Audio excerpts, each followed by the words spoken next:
City Council meeting for the City of Joliet. The Honorable Robert Odekirk is presiding.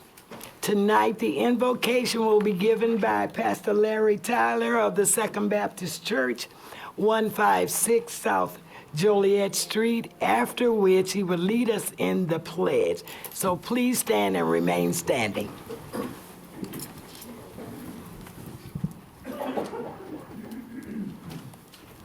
Let us pray. Gracious God, our Father, we thank you for this privilege to invite you into these proceedings. We thank you, Lord, for your presence, for your omniscience, your all-knowing power, your ever-present, felt presence. We ask for a special measure of your felt presence here tonight. We pray, Lord, for our city leaders, and we pray for the great constituents of this city. We pray for the issues that are on the table. We pray, Lord, that our passions can be directed responsibly with sensitivity and understanding, resulting in mutuality. We ask this all in the name of Christ Jesus, our Lord and Savior. And everybody said, Amen. Pledge allegiance to the flag of the United States of America and to this republic for which it stands, one nation, under God, indivisible, with liberty and justice for all.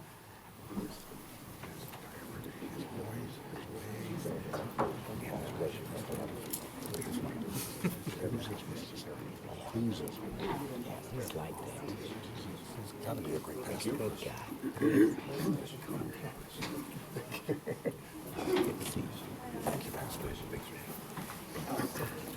All right, thank you, sir. Have a good day. We'll begin with roll call. Mayor Odekirk. Here. Councilman Dickinson. Here. Councilwoman Gavin. Here. Councilman Hug. Here. Councilman Morris. Here. Councilman Mudrin. Here. Councilwoman Quillman. Here. Councilwoman Reardon. Here. Councilman Turk. Here. First on the agenda this evening is the introduction of Norris Hamilton, the Harrah's General Manager. Good evening, everyone. Mayor, Council, thank you for allowing me the opportunity to come in and introduce myself tonight. So I'm Norris Hamilton, the new General Manager for the Harrah's property here in town. I know that the Harrah's has been in town for 26 years and been an active partner in this community. My goal is to continue that partnership and to continue to make sure that this wonderful city of Joliet continues to thrive and to be a successful place for people that want to come and live and play. So I just wanted to come in tonight and just introduce myself and look forward to working with each one of you. Thank you for having me. Thank you. Welcome. Thank you, welcome. Next on the agenda this evening is a proclamation honoring St. Paul the Apostle, Holy Family Stellars baseball team.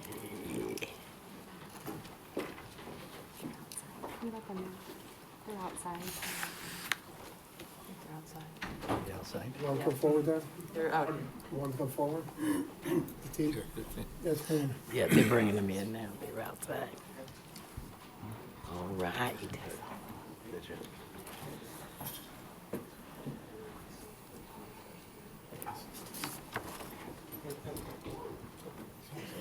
Yeah. Can I get the coaches up here? Congratulations, pal. Congratulations, Mike. Congratulations. Okay, we have Mike, we have a proclamation here. On behalf of the City of Joliet, we'd just like to say congratulations to St. Paul's and Holy Family baseball team for winning state, IESA state. The proclamation reads, St. Paul the Apostle, Holy Family Stellars School Baseball Team made its 10th appearance in the Illinois Elementary School Association, IESA, State Baseball Tournament on September 28th, 2019 in East Peoria, Illinois. St. Paul the Apostle, Holy Family Stellars is the only grade school in the state of Illinois to boast 7 state baseball championships since the IESA went to a 3-class system in 2006, also winning in 2006, 2007, 2013, 2014, 2015, and 2017, and a second place in 2016. The St. Paul Apostle Holy Family Stellars excelled under the dedicated leadership of manager Mike Malone, coaches Pat McGinnis, Roger Bannister, Tom Terrell, who volunteered countless hours to help the following players reach their full potential as a championship baseball team. And the players are Derek Black, Jack Troiner, Mitchell Woodlack, Alex Nahas, Josh Clark, Alex Sanchez, Jake Gimbel, Alex Rios, John Greenwood, Carter Bannister, Patrick Ferris, Andrew Ferris, Connor Lauthan, Brady McKeon, and Graham Roselle.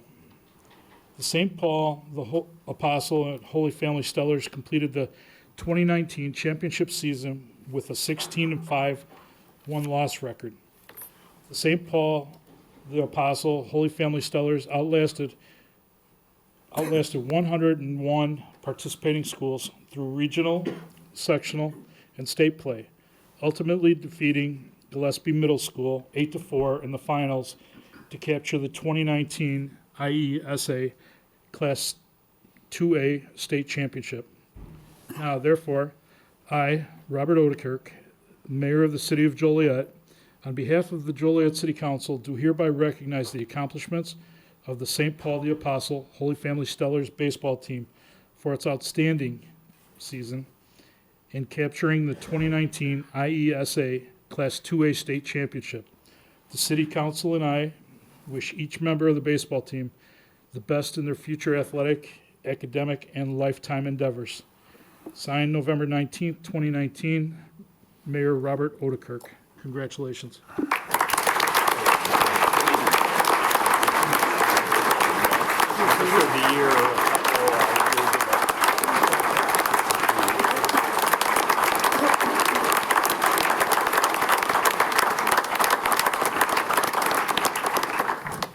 Kind of surprised me asking me to say a few words, but I will just say, first of all, thanks for the recognition.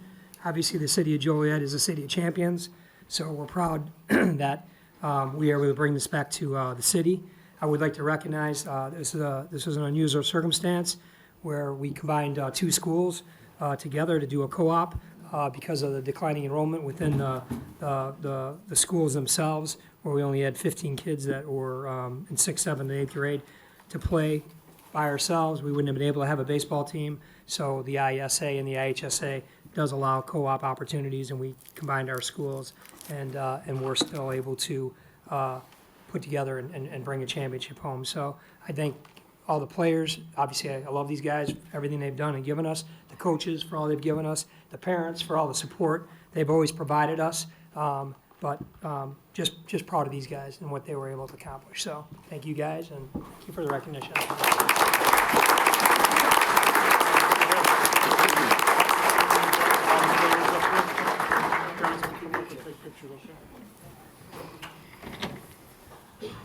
Yeah.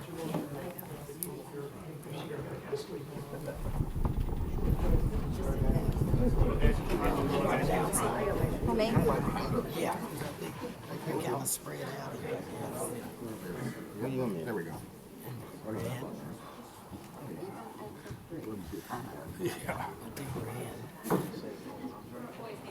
Good thing we're elevated. Oh, they gonna, yeah. I need another platform. I need another platform. Did you ever see me in these pictures? I'm like, can't we meet?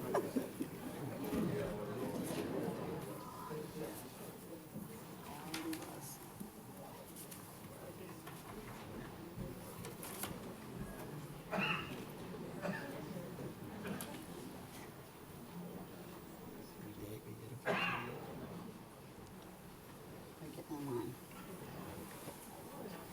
Oh. Yes. They have guns. What'd you say? Oh, God.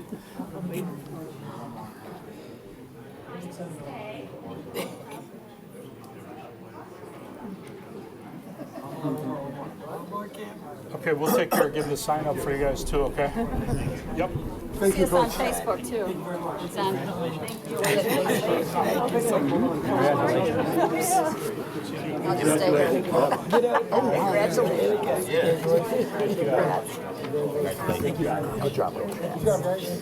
Congratulations. Hey, Joliet proud. Good job. That's a pretty big trophy. Good job, guys. Congrats. Remember this day. We'll carry you far. Good job. Congratulations. Good job, guys. Good job. Yo, good job. Congrats. Congrats, Coach.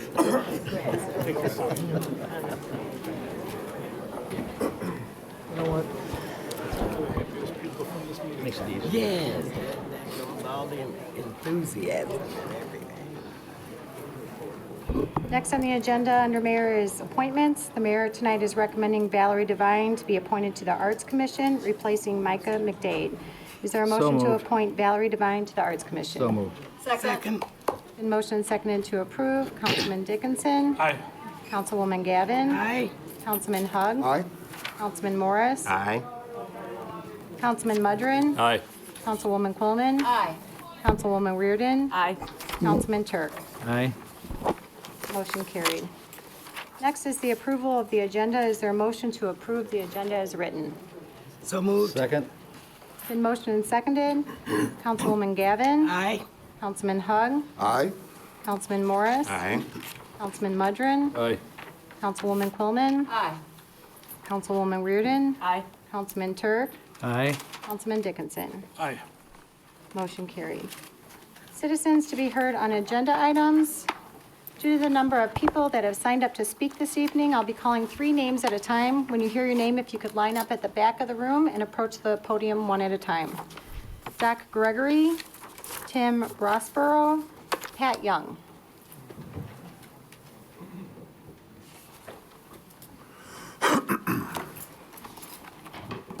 Evening, City Council Mayor. I spoke last night in the pre-council meeting. My name's Doc Gregory. I am president of Will Grundy Building Trades Council. I am here tonight to speak on behalf for the 25,000 members of the Will Grundy Building Trades Council. The construction jobs that our members work at are very important to each and every building trades member. Right now, at this point of the year, our out-of-work lists are full and full of unemployed members and growing rapidly. North Point, their 103 acres of proposed business park would be a great project that could kick off this winter that would employ many building trades members that live right here in the city of Joliet. I heard repeatedly last night about the trade unions' jobs, either one-and-done jobs or here and gone. I kind of get frustrated, so I'd like to enlighten everybody about our construction scholars who have been in the construction business longer than me, which is 37 years. Even the individual who wrote about us in the news article, and I quote, "The unions, of course, want the projects. Skilled labor deserves the most respect. Build a wall, one and done. When it's up, work is gone. Scorched earth for a 2-week paycheck." Well, let me tell you, our members deserve better. We're in it for more than a 2-week paycheck.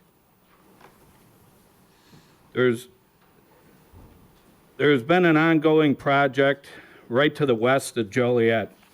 It's an 835,000 square foot warehouse, and for about the last 6 weeks, I drive by it all the time. It's on I-55, just south of Route 6. The earth movers, which are union operators, have been working a minimum of 10 hours, 7 days a week, and this has been ongoing for about 6 weeks. And they're doing soil stabilization and various other activities. Right now, there are over 50 building trades members that are working there 7 days a week, 10 hours a day, and the site utilities and foundations I have not even started yet. Project schedule is scheduled for completion in the fall of 2020. These are similar projects that are near and dear to our hearts that will become reality if you guys vote, and women, vote for the North Point project. After the 14 months of construction with 800 different building trades members working there, our members will have a lot more in their pocket than a simple 2-week paycheck. Our jobs mean a lot to us. We're not second-rate citizens. We value our jobs, and right now, our guys are sitting at home. No, it's not bullshit. We need North Point's 103 acres to start. Construction ASAP to put our members to work. Our members need to work. We are not second-hand citizens. North Point is our partner, and I strongly urge every council member tonight to vote yes for the rezoning. Please do not turn your backs on the building trades members. Thank you. Thank you. If I can, a couple things about the decorum tonight. If we can leave the comments to the people at the dais, please. And obviously, we're on Channel 6 right now, so watch the language, please. Thank you. Good evening, councilmen and women and mayor. My name is Tim Rossborough. I'm a representative for the Bricklayers and Allied Craft Union. We represent over 3,000 members, many of which live in Joliet and the surrounding areas. I personally live in New Lenox and have been a New Lenox resident for 30 years. Our union represents the workers that install the precast on the buildings and depend on these jobs to provide for their families. I again urge a yes vote on this project. Thank you. Thank you.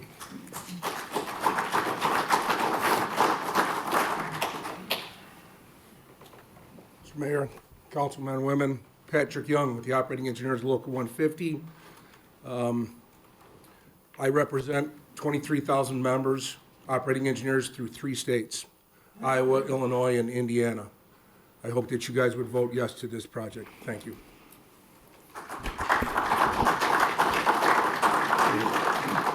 Next 3 are Dean Rankovich, Kevin Raye, and Kathy Spieler.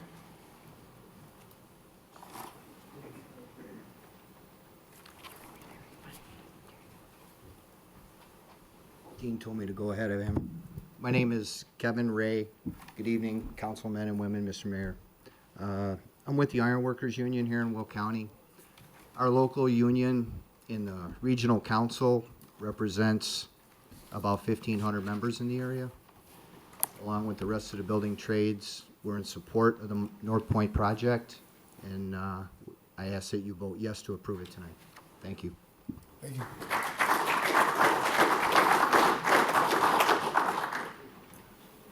Is Dean Rankovich? Kathy?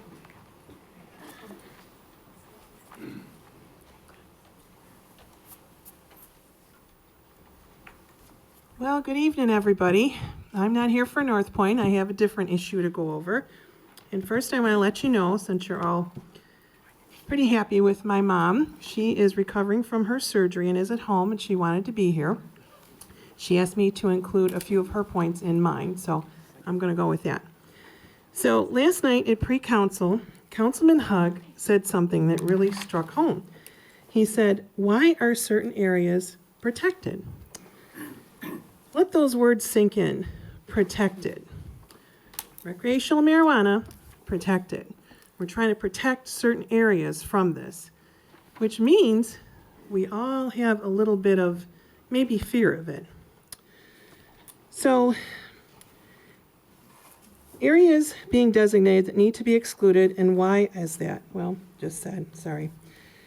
Has anyone, excuse me. Okay, because this is going to be an issue and everyone knows it, but only sees the tax dollars that will come in. Does anyone know, has anyone calculated how much the marijuana sales you would need to achieve the $1 million tax revenue that is supposed to come in? Well, you would need to sell $200,000 of marijuana per day at these stores in order to achieve $1 million a year. And any tax money that you would get won't be spent in new drug rehab programs. We can't pay for the programs that we have available right now. We are inundated with drug-addicted panhandlers, and I feel sorry for these folks. It's terrible. And I'm tired of hearing from people that pot is not a gateway drug, because it is. There was just an interview on TV. Michael Douglas's son was on for an hour. My mom wanted to get this in. And that's exactly what he started with, smoking pot. Further, I have friends who work with addicts, Stepping Stone, Harmony Recovery. And my friend at Stepping Stone says even Dr. Kathleen Burke from the Will County has also said that this is a gateway drug. So let's go another step. What about all the residents who live in Joliet who have asthma and COPD and other lung impairments? Do anyone know how horrible this is going to be for the rest of us? I hope it's banned from public parks and any public areas. And what our citizens who are not doing these drugs have for recourse? Who's going to protect us? Do you have a plan set in place for January 1st, 2020? Does anybody have a plan? I want to hear later on, I know you can't answer now, of how you're going to handle this when, say, my neighbors are outside and they're all smoking in their front yard, and my son and I can't breathe because we both have asthma.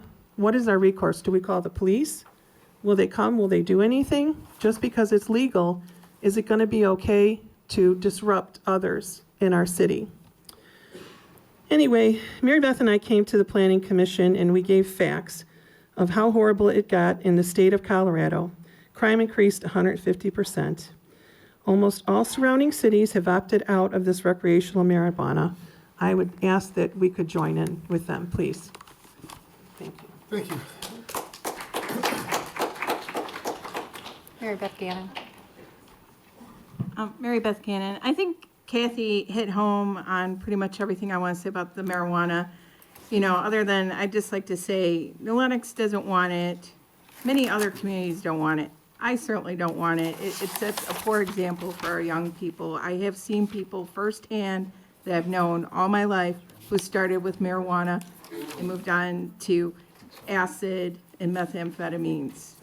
It is a gateway. You know, you can whitewash it all you want, but that's what it is. My second thing I wanted to talk to you about is parking downtown. There are some of us who go downtown on a regular basis, myself included, and I don't want to pay more for parking. You want people to come downtown, and charging people more money to park there is not going to get more people downtown. It's going to drive them away. If anything, parking should be free. There are other ways to generate revenue. And the last thing I want to talk to you about is the Cassidy Mansion. What do we have to do to get this going? You know, Thornton's wants to get their business going. We need to make this happen. You know, return Joe Clement, Mr. Jones, to his job. Let's make this happen. We need this house moved. It's the oldest house, in my opinion, in Joliet. It needs to get moved. Thornton's needs to open their business. Let's get going. Thank you. Thank you. Next three are Dave Blish, Alejandro Gutierrez, and Mark Pablos. Yeah, there you go. Good evening. I'd like to point out a few things about North Point. Number one, we found out the other day that they would like to widen Green Road and Ridge Road to 5 lanes. I'd like to point out that those are school bus routes for Joliet Central High School, Lincoln Way, Providence, Elwood School. Also, the major route for Trinity Services, adult care, goes up and down that road 15 times a day for their place on Hoff Road. I'd like to point out that there's a lot of bicyclists and pedestrians that go up and down Ridge Road to go to Medawin and maybe Abraham Lincoln Cemetery, I don't know. But I think it's dangerous to have all these semi-trucks that could possibly be out there. I'd like to see stop signs or something. I'd like to point out that North Point has not been very committal on their buildings. They've shown you 2 plans, but they're not committed to either one, which could change. They've said that they will not put in truck docks and won't allow semis, but I don't see how they can enforce that. That would be up to the Joliet or local government. What shipping company is going to care if you have a truck dock or not? They're going to put it on a truck and send it. He's also talked about putting in a retention pond, a slow draining retention pond next to a floodplain and a creek. I believe last year, or this past year, we've had 5 or 6 cases of West Nile in the county. I don't think we need another retention pond or drainage. I think, number one is safety of the kids. We need to look at that. I'd like to argue that North Point, like I said, has been very non-committal. I don't know who's paying for all these roads, sewer, water. Somebody's gonna get stuck with that bill, you know, nothing's for free. I don't think it's fair that in the paper the other day, they made a comment that he has a union agreement for union labor, nothing about any minority contractors or prevailing wage contractors, which I think is wrong. I don't see that much work coming in from there. Argue against these guys that said they have 25,000 members, and as he stated, a lot of these members, some of these members are out of state. Some of them are working 10 hours overtime. Why do they need to work 10 hours overtime? Spread the wealth a little bit if you're gonna get so many members out of work. But my biggest concern is safety, people walking up and down the road, the school buses and the school kids, and who's paying for all this. Thank you. Thank you.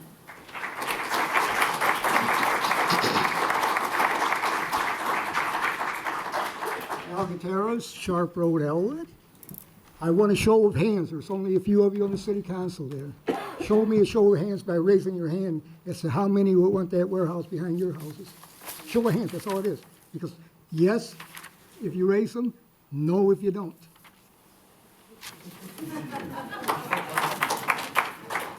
Evidently, none of you want it, right? So why would you saddle these people with those warehouses when you wouldn't have them in your own backyards? Another thing is, I hear the unions come up here and say, well, they're not second-class citizens, but all these people that are here against it, that's what they become, is second-class because you will not listen to them. Use something up here that's called a brain. That includes Mr. Mayor here. And that don't be like the Planning Commission that are no count, because that's a joke. When we were out here for that Planning Commission, as long as somebody was for the project, they were looking at them and all smiles. The minute it was against it, you know, when I was 18, I signed up to go in the Army to protect this country. But to protect it from what? From people that act like dictators, pushing their agenda on people that have been there for years? Come on. You didn't want it in your backyards, why put it in these people's backyards?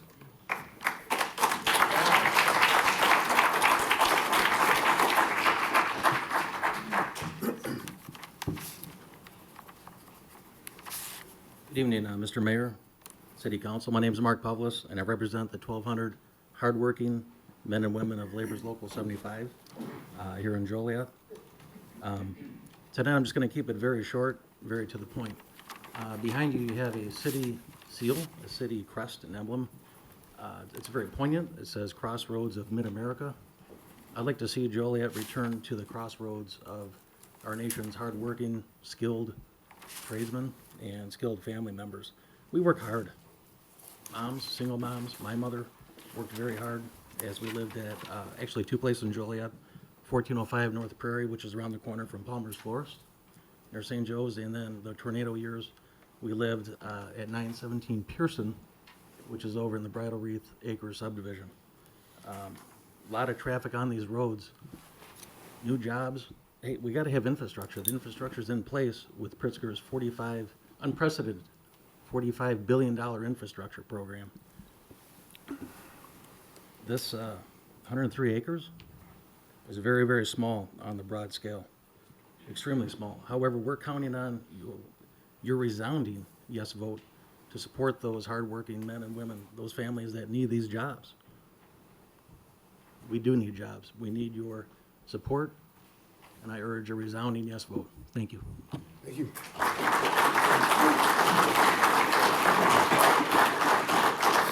The next 3 are Jerry Heinrich, Dick Oikis, and John Kennedy.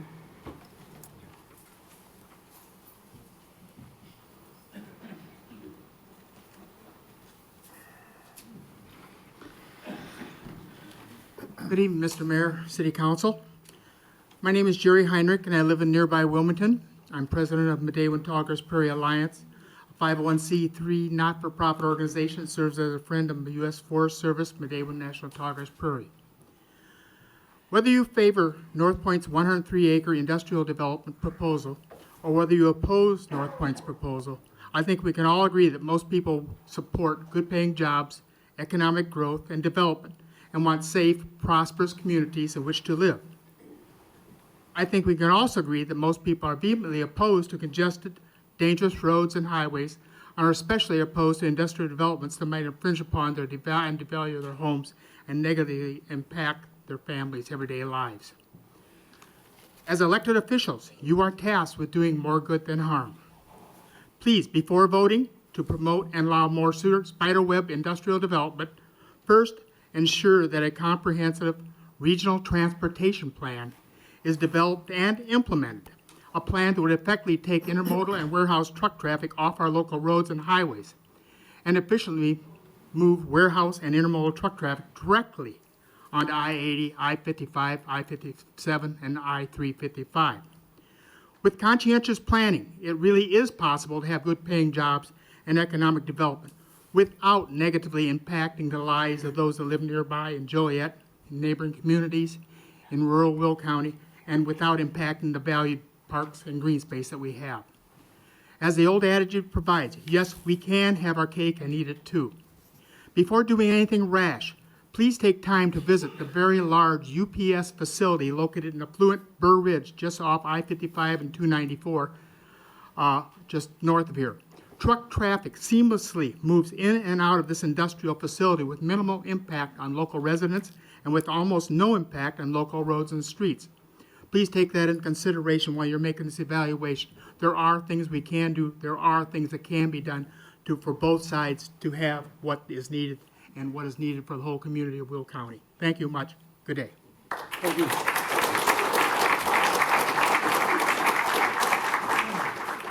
Mayor, council members, my name is Dick Oikos. I live in Jackson Township. I own and operate a nursery adjacent to the proposed property.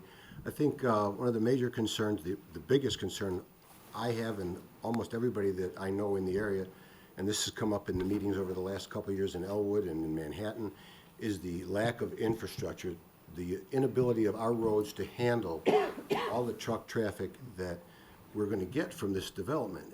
And I don't believe this is the whole development. This is just the foot in the door. This is the start.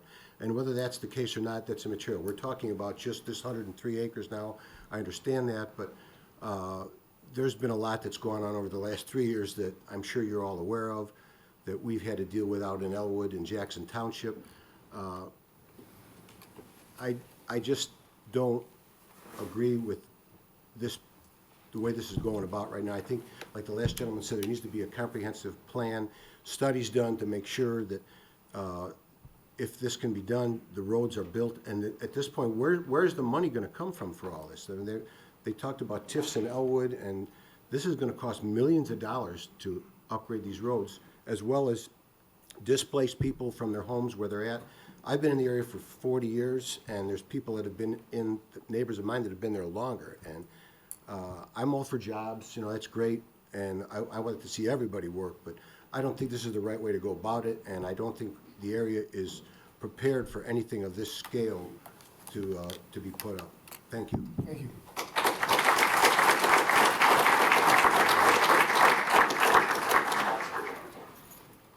Mr. Mayor, council members, my name is John Kennedy. I live on Spangler Road, which is going to be encroached by North Point. Lived out there 13 years. I've lived in the area here basically all my life. I went to Laraway School, went to Joliet East, and we've watched development after development take over areas, and nothing gets better. We just get more traffic, we get more accidents. We want to keep our homes. We want to be safe. How are we going to be safe if we have so much more truck traffic? It makes absolutely no sense to bring in another, 30,000 trucks a year? That's the gross numbers I got. It's insane. Let alone all the roads we had to build, all the people you displaced. It's sad to think. It's really sad. I want you to listen to the people. Understand their concerns and their thoughts. Because we all have a saying in this. It is not just one person. It's all of us. Thank you. Thank you.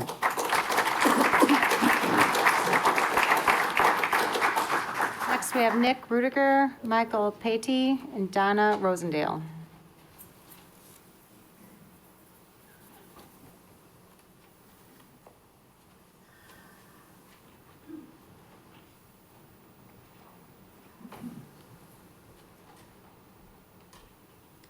Hi, I'm Nick Ruettiger, Jackson Township resident. I don't think anyone sitting up there is gullible, and I hope you don't believe that any of us are really gullible. That said, you know this isn't just a 103-acre project. North Point knows this isn't just a 103-acre project. 103 acres doesn't even meet the required 320 acres for the enterprise zone they are seeking in the very proposal in front of you. Tom George said here last night that this is merely standard language. Maybe bait and switch tactics are standard for North Point, but I doubt they are standard for most developers that Joliet deals with. Union leadership knows this isn't 103 acres. That's evident by the time, and as North Point has referred to union members that they have replaced with non-union members on other projects, commodities. They have poured into drumming up votes in favor of 3 buildings on 103 acres. This project would not even provide enough jobs for the union members in this room. I get it. There's a lot of politics going on in Joliet. That's evident in the email that was in the Herald News stating that a deal has already been made to deliver 5 yes votes tonight. I hope it wasn't just politics when just this past March, during the height of campaign season, Councilman Morris and Councilwoman Gavin stated that they support a moratorium on warehousing. And finally, I hope it wasn't just politics when the reason given as to why Joliet will not discuss a boundary agreement extension with Elwood was to not handcuff the new comprehensive plan. If that's the real reason, then it would be safe to say that changing zoning from residential to industrial in an area that is not contiguous with any other industrial, that abuts residential, that isn't near any sewer or water, and that isn't even near any roads that the city of Joliet owns, would be equally poor choice. You said no to a boundary agreement, even for a short period of time, and you need to apply the same logic here. Thank you. Thank you.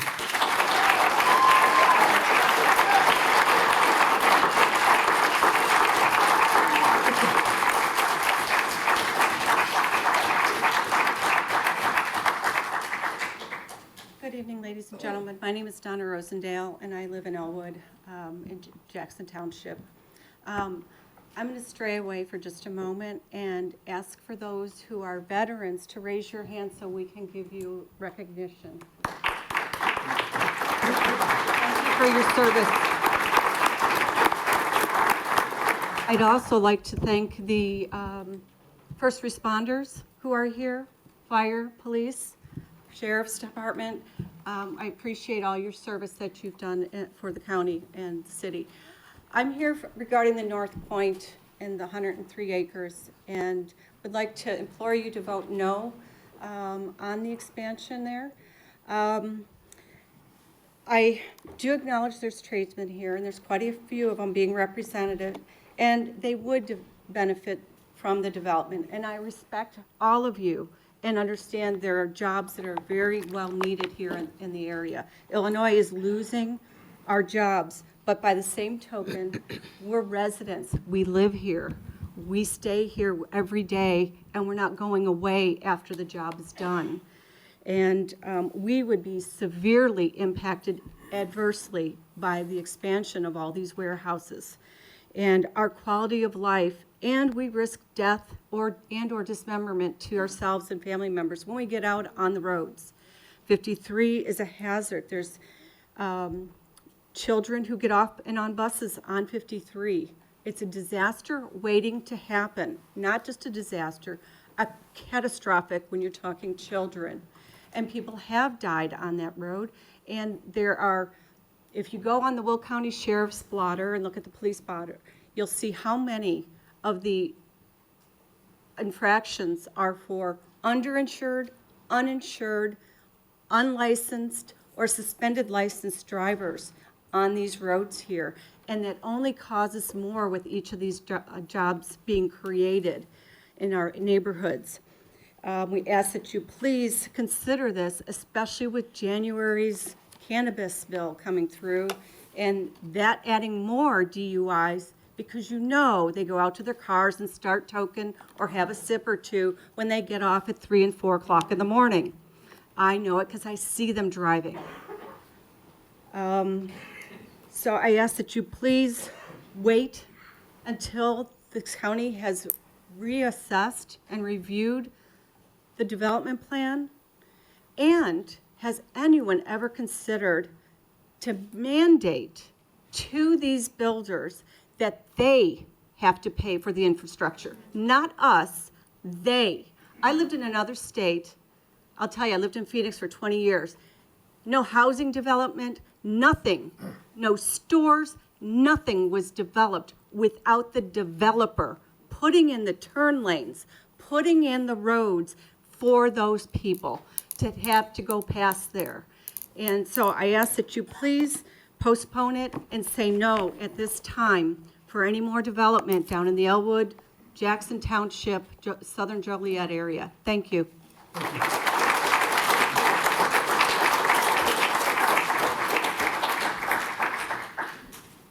Well, I'm here to talk on a different subject. Mr. Mayor, City Council, I'm Michael Tatum with the Electric Guard Dog. I'm here representing the business that would like to install a battery-powered electric security fence on their property to protect their property. I know you all heard about this before. Been in here for about a year. We've gone through the Planning Commission, the Director, the Fire Department, the Police Department, got most of the people on board. So I was basically here to answer any questions if you had them about the apparatus itself. I'll give you a quick little primer on what we do. Basically, it's a 12-volt battery. It's like a battery in your car, your truck, your boat. We take that battery, we amplify that voltage to 7,000 volts. It takes 1.3 seconds to do that. Once that voltage is in that energizer, it releases it down the interior fence line, it's the second fence, back to an alarm panel, looking for a nice clean return, 2,000 volts or more. Otherwise, my alarm starts counting.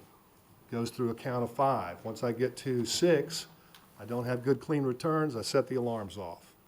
Audibly here in Joliet, Illinois, and silently back in Columbia, South Carolina, I start going through a call list. So whoever's number 1 on my call list, I call them.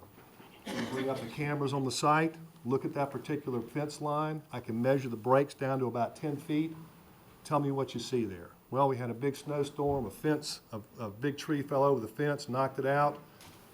Or I got a bunch of guys back there with a flatbed truck, cut a hole in my fence to rob me blind. Please call the local police department. That's what we do. We make sure these businesses stay operating, stay safe, and keep these businesses in your city. If you have any questions, I'd love to answer them, and I'd urge you to vote yes when this resolution comes up. Thank you. Thank you, sir. Next, we have Sandi Kosta, Roberto Clark, and Robert Nixon.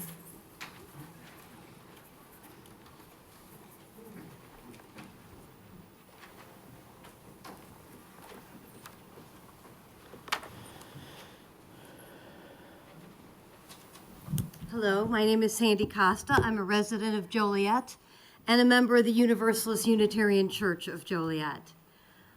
I'm asking you to vote no on North Point and any initiative associated with an intermodal project. We have a large company coming in that's going to get rich by helping destroy our air quality, endanger our community, ruin our infrastructure, and stretching our resources to a breaking point, just so we can have more jobs that do not create a living wage. No, thank you. What we need is responsible job growth, and I know that we are capable of that. This is not just a rezoning request. The development agreement includes tax breaks for the company, and someone just mentioned what a bad idea that was. We don't know what the future holds for this enterprise zone. There was a concept of a community benefits committee. Is something I could support if its implementation really helps the workers and the community concerns. Staffing agencies are always a problem for our warehouses. They will still be involved now, and our tax dollars are still being used for other things besides what I want to pay them for. We're located at a really important juncture. Someone pointed out our city seal earlier, those beautiful crossroads. We're in a really great place for these warehouses. Why don't we leverage that so that we get better deals? Why can't we request that they have green fuel burning trucks? Why don't we ask them to pay for the infrastructure? Why should I pay for water to go all the way out there when if I actually ended up with a job out there, I wouldn't be able to make enough money to live? Thank you. Thank you.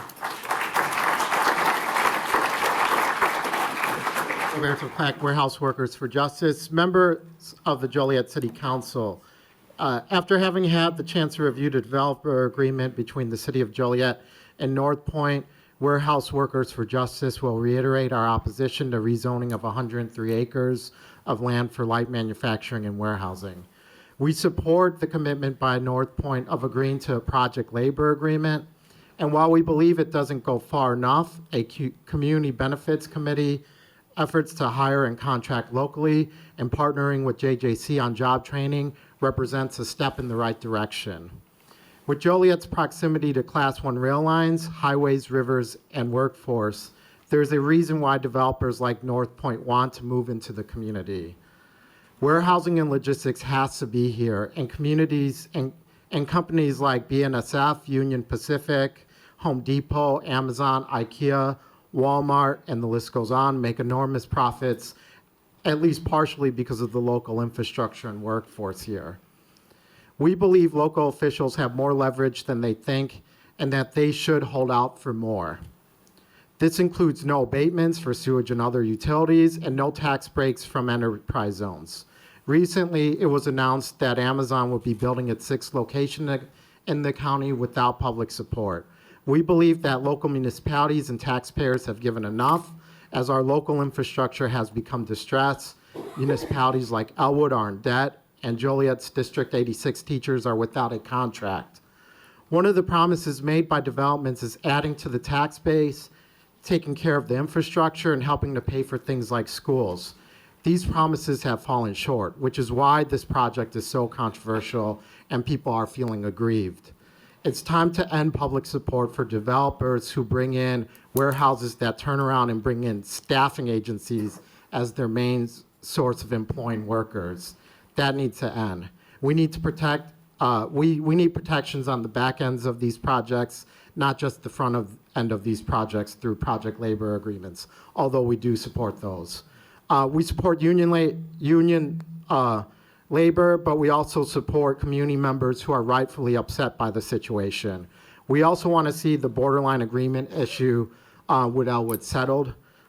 In short, we want to see future development agreements that provide more protections for workers inside the warehouses, but also take into consideration grievances members of the communities have.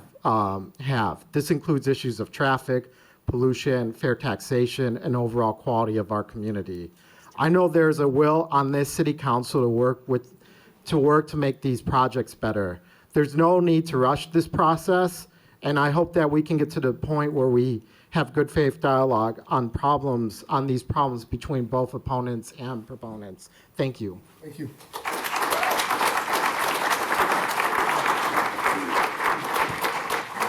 Good evening, City Councilman, ladies, Mr. Mayor. I'm here for the people who don't have a voice, who think they don't have a voice in this situation, and they do have a voice. Right now, it's me. My name is Robert Nixon. I'm a retired laborer. I'm a welder. I've been working with a lot of companies, a lot of these warehouses, for the last 20 years now. it was a marvelous thing. I love you guys that are union members. I was a union member until they started tearing up the unions. These children out here nowadays, these young folks out here, they don't have a union. They don't have no one to back them up because there's a lot of all these temporary agencies, you know. This job, this thing here, this site here is not going to help this community at all. Trust me. I'm a foot soldier. I know about these people. I know what they love, and what they don't love. They don't love the fact that they're going to get a job, work 89 days, and they're going to be out of a job again. It's going to make them hateful. It's going to bring criminals, more criminals here from other places that think they're going to get a job. Once they don't have their job anymore, they're going to go back to what they do. I'm saying no to this, although I know in my heart of hearts that you all can work together and bring this thing together. But you got to work together, and I don't see it coming. I don't see it. I pray for it, but I don't see it. And I pray for those kids who are coming here from all of these other places and think they're going to have a joyful life, and it's only going to last like 2 or 3 weeks or so, and they're going to go back to what they do. The union members, I feel for you guys, honestly do. But most of the unions are bringing people from other places. The people around here are still complaining, you know? So I don't see the point in saying yes to this. Thank you. Thank you.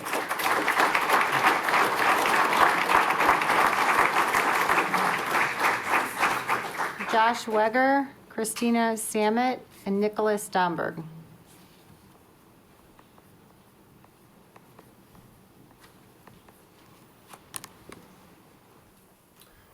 Good evening again, Mr. Mayor and members of the council. Nice to see you again 2 nights in a row. I did address you last night, so I'm going to make this short and sweet. I appreciate your time from last night. I won't take up too much of it this evening.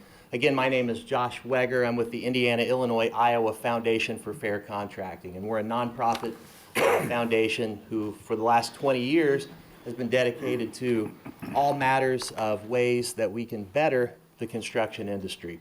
And I am here to address the North Point project. I am here to urge you to vote yes in favor of the project. And I want to talk a little bit about Will County, Illinois. Will County, Illinois is in a very unique situation in the United States of America today. There is only a small handful of counties that are experiencing the population and economic growth that we are experiencing here in Will County. And that growth is going to continue on. Population growth, job growth, employment growth, whether any of us like it or not, that is most certainly going to continue. So I think it is important that we, rather than look backward and look to the past, that we look to the future and recognize that growth and development is a good problem to have. Growth and development causes growing pains. But we need to look to the future and go boldly into that future. Yes, we're going to have growth and development. Of course, we need to manage it, but we need to embrace it as well. We can't look to the past. We've got to look to the future. We've got to recognize that Will County, Illinois is a critically important organ in the American economy. And so I encourage you to look to the future, think about growth and development, think about the future of Will County, think about your constituents in Joliet, because you have constituents and you have people who are not your constituents, and it's important that you try to make your constituents happy. Think about them, think about the future of this community and about Will County and Joliet as a whole. So thank you very much. Good evening.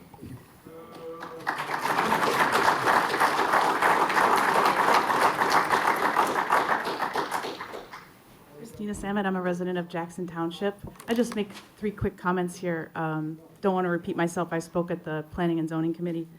I wanted to just mention that there is one solution between these 2 groups of people, which is Centerpoint Intermodal. If you check on their website, I checked just today, they have 2,200 acres available for development still. They're not built out, and the large part of that is actually in Joliet. So this area is better for warehousing. It has better access to the BNSF and the lifts, and it's not in people's backyards.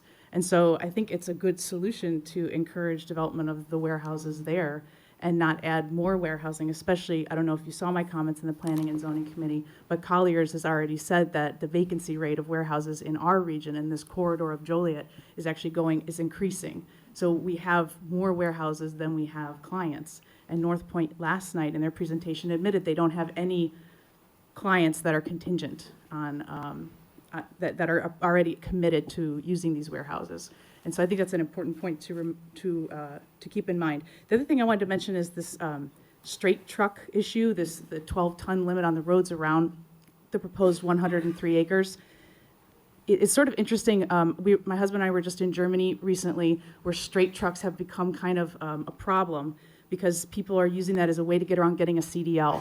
So if you don't speak German and you can't drive an 18-wheeler, you can drive a straight truck. Anybody can drive a straight truck. And so if you actually look at the proposal, there's about 500,000 square feet of warehouse space, which is not a small amount of warehouse space. I mean, small compared to the original Compass Business Park, but Amazon on Manhattan Money Road is 1 million square feet. So it's like half the size of that. And if you've been through there on 57 in Manhattan and Money, and you see the traffic of the employees, but also the freight traffic, and you imagine that all being not CDL licensed straight truck drivers, people like me, like I can drive a straight truck. You do not want me probably driving a straight truck.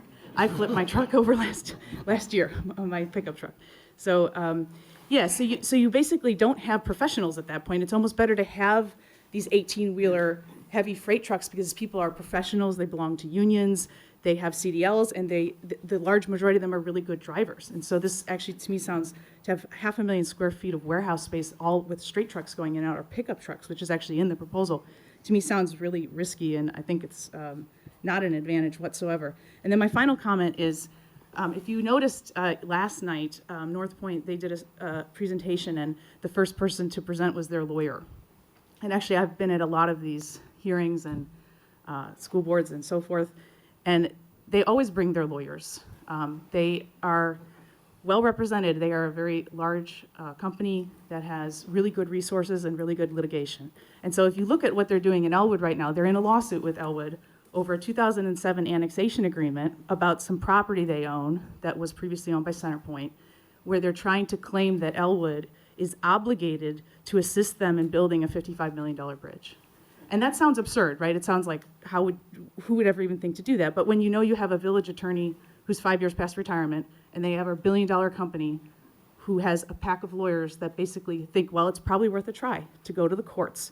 And so I would say, don't let the fox in the hen house. These people are not property owners in Joliet yet. This is a property contingent on the zoning. So if you don't zone it, they don't buy it. And if you do zone it, then they all of a sudden have property rights in your city. And I think you should be wary of them based on their behavior in other villages around this area. Thank you very much. Thank you.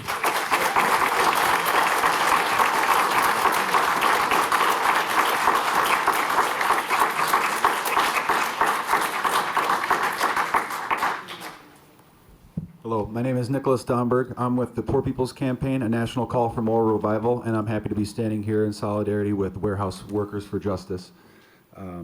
I want to tell you that as I'm speaking, it comes from personal experience. I've worked in several of the locations in Elwood, and there are workers' rights abuses left and right. Right now, they are poverty creation machines that exist. And there are predatory staffing agencies that work hand in hand with this. Lies are told to workers right off the bat to get bodies in the warehouses, promises that cannot be delivered. Hours vary extremely. They can demand all kinds of overtime one week, and then the next week you can be left with very little hours. And if you have a problem with that, well, guess what? You're going to be out of there pretty soon because they have pretty harsh point systems. They thrive on this turnover. This isn't a coincidence. This isn't. These are, it's a systemic problem. They promise, unrealistic pay promises with these quotas that are really not reachable. I've even been encouraged at one of the locations to work off the clock so that I could reach the quotas so I could make something close to a living wage. They're very anti-union. There have been instances where a group of us have tried to speak up against these demands, these unrealistic demands, and they started taking us individually into rooms and basically threatening our jobs. So that way we felt more vulnerable. We didn't have the support of our fellow workers there. There are also environmental concerns I know that people are raising. That's something that's very concerning to me too. Air pollution. We already have a problem with the water table in the Joliet area and surrounding areas. I don't think that, that's also a concern of mine for sure. I just want to somehow understand, why would anyone consider expanding this before we address the problems that we have? Right now, we have poverty creation machines. That's what these buildings are. And I know that there's hearts in the chests of all the people here looking at me right now. If you really, have the ability to feel for another human being, you will do something about the workers' rights abuses that exist currently before you even consider a single acre of this Elwood land being turned into more warehouses. North Point should really not even be on the radar at this point. There are way too many problems to deal with that we currently have, and there's got to be some level of corruption if this gets pushed through, because, or just, if it's not corruption, then it would be negligence. If you're ignoring the current workers and the plight of the people in this area, I don't know what to say. You probably are not in the right profession right now, but I encourage you guys all to vote no on North Point for these reasons, and for the wonderful people who have voiced their concerns also tonight. So thank you for listening. Thank you.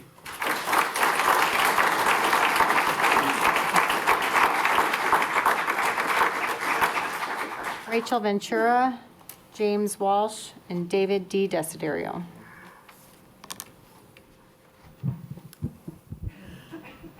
Hello, my name is Rachel Ventura, and I am a Will County board member. I have recently walked hundreds of doors speaking to your constituents. Not a single voter who I spoke to said they wanted this project. Several put up yard signs saying, "Just say no to North Point." I'm sure you have seen them as you've driven around Joliet. I've emailed each of you asking you to vote no on the rezoning. As a member of the Will County Modern Housing Committee, we need more housing. The CED has also recently reported this to the county, along with 3 realtors. Your new city plan that you're working on is dependent on more housing and better paying jobs. Rezoning this residential to industrial is the exact opposite of where you need to go with the city. As far as the unions, I am pro-union, but to Doc Gregory's point, I encourage the unions to come to the county and to our committee and speak to us about the housing needs we have. There are jobs there. The building trades is currently working in several Will County buildings right now. And if they remember, the courthouse did not start off as a courthouse project, but as a juvenile detention center that the people spoke out about and asked them to vote no. It was finding compromise there and jobs for them that they are now working in Will County. So I encourage them to come and we believe that they are residents and that we honor them and we want them to have good jobs, but North Point is not that. They have reneged on union jobs before and they will do the same here. Yesterday, I emailed the council over 700 signatures petitioning against North Point. We collected those signatures in less than 48 hours. In the last 24 hours, we have almost doubled that number to 1,200. I will be presenting those names and zip codes with you tonight. I will keep this petition going as long as this project is on your guys' radar. If it takes me to election day, I will collect as many signatures as is possible, and I will email all those people and let them know your voting record the day before the vote.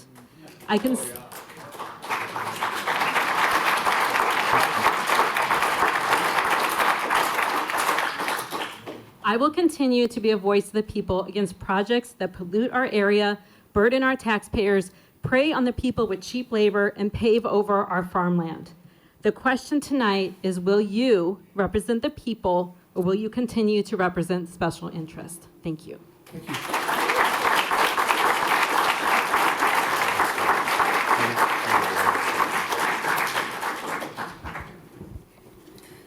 Good evening, councilmen and councilwomen, and Mr. Mayor. The reason I am here is probably the same as just about everyone else from not for that reason. Everyone else from Jackson and Manhattan Township. We feel that the warehouses or business park, as they call it, should be put out should not be put out in the middle of farm country where there is no sewer or water for approximately 2.5 miles, as you all know. And as you also know, because I am pretty sure that you have been out there, the site to see the area and see that these are all tar and chip and blacktop roads. They are not wide enough to handle this kind of truck traffic or cars running side by side. The reason that myself and the Manhattan Township Road Commissioner, Jim Baltus, are here is because we know when these trucks leave the site, if they are going anywhere east or south, they probably will go down Ridge Road to Hoff Road and east to Route 52 and 57. The last 1.5 miles of Hoff Road is Manhattan Township Road, which is just tar and chip road, and it will be tore up in no time at all. Also, township roads have no police departments. Therefore, if there is a truck on them that is overweight or doing anything wrong, we have to call the county police from wherever they are, and it is about impossible to catch anybody before they are gone. It's impossible. We've tried before for overweight trucks that come across that area. I just can't imagine a comprehensive plan would allow this kind of zoning this far out in the country where being contiguous to the zoning like that is nowhere near. Therefore, we think any kind of commercial use like this should be kept closer to interstate and main roads where there is police protection and sewer and water. Also, I want to say to the union laborers, I'm sorry I'm on the opposite side of you guys because I have worked out of Local 174 for 40 years, and I love the unions. I made a great living through them, and without the unions, we are nothing. They are great people. But this project should not be here. I'm sure you councilmen have gone out to this area. It is totally out in the country. It's gravel roads, tar and chip roads. It's farm country out there, and there's no reason. Like I said, the sewer and water are 2.5 miles away. The only thing we know is North Point has always wanted to get in there, and if they can get this will get their foot in the door, and then they can carry on the rest of the project from there. Thank you. Thank you.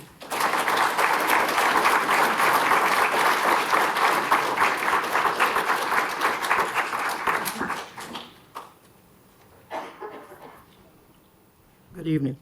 My name's Dave DeSiderio. I live on Knoll Road.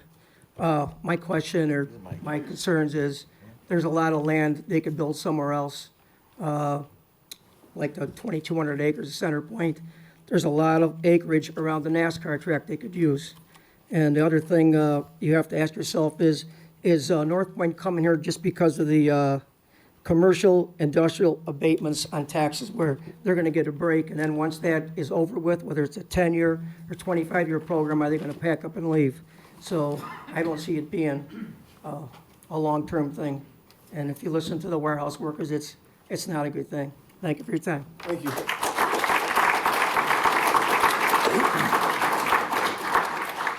The remaining 4 individuals who signed up to speak this evening are Tricia Moss, James Kirby, Danielle Mentenis, and Matt Robbins.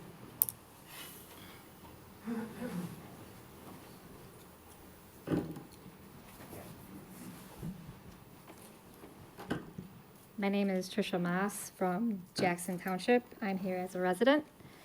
Thank you for the opportunity to speak. I'm here today regarding North Point's proposal. I understand that you have to look at the good and the bad. I have studied North Point for a few years now. I assure you that the bad outweighs the good. I encourage you to vote no to the proposal for several reasons. Out of the gate, as noted, North Point has a record of breaking trust with unions and using out-of-state resources to build, all the way down to the stones that they use. In addition, the company has spoken to State Representative Larry Walsh Jr.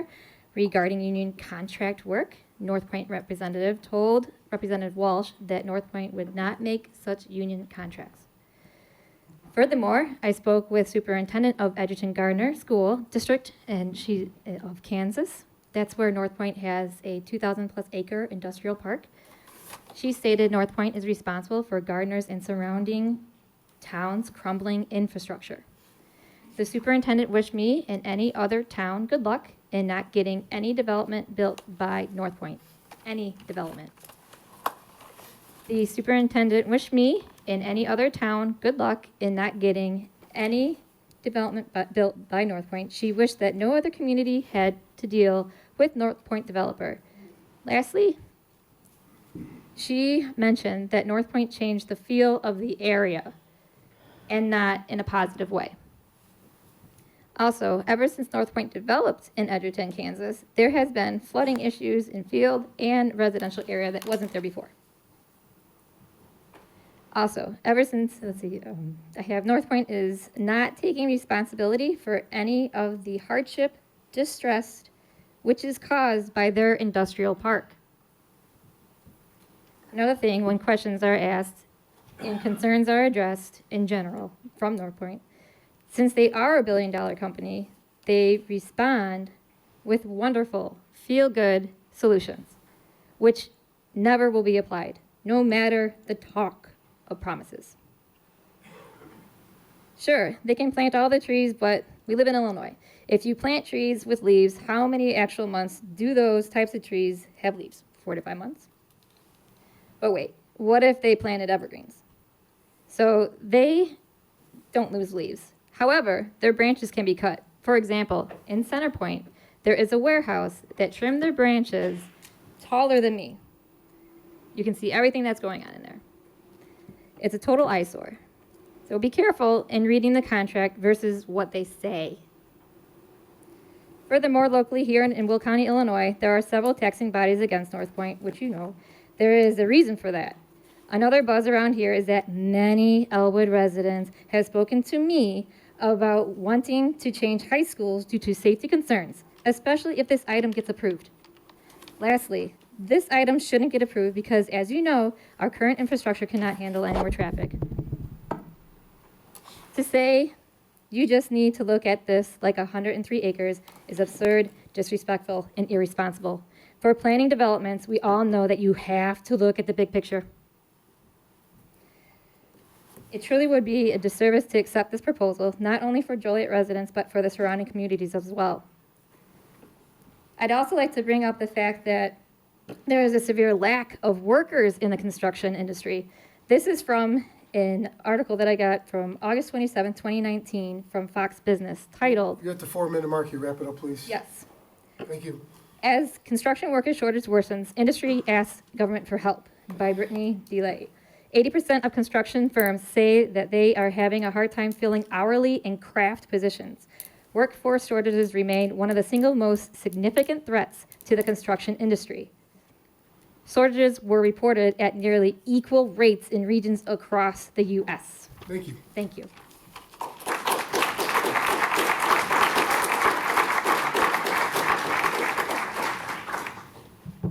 Hi. Very short.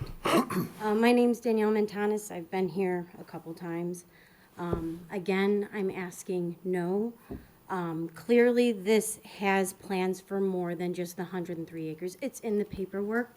And to say that it's not is just your version of plausible deniability, maybe, or ignorance. I'm not sure. I am a union family. My dad retired. My brother, my husband, his brothers, his dad retired. Uncles, we are union through and through. For my brother, he's been working on your courthouse for, I don't know, year and a half, however long that's been going on.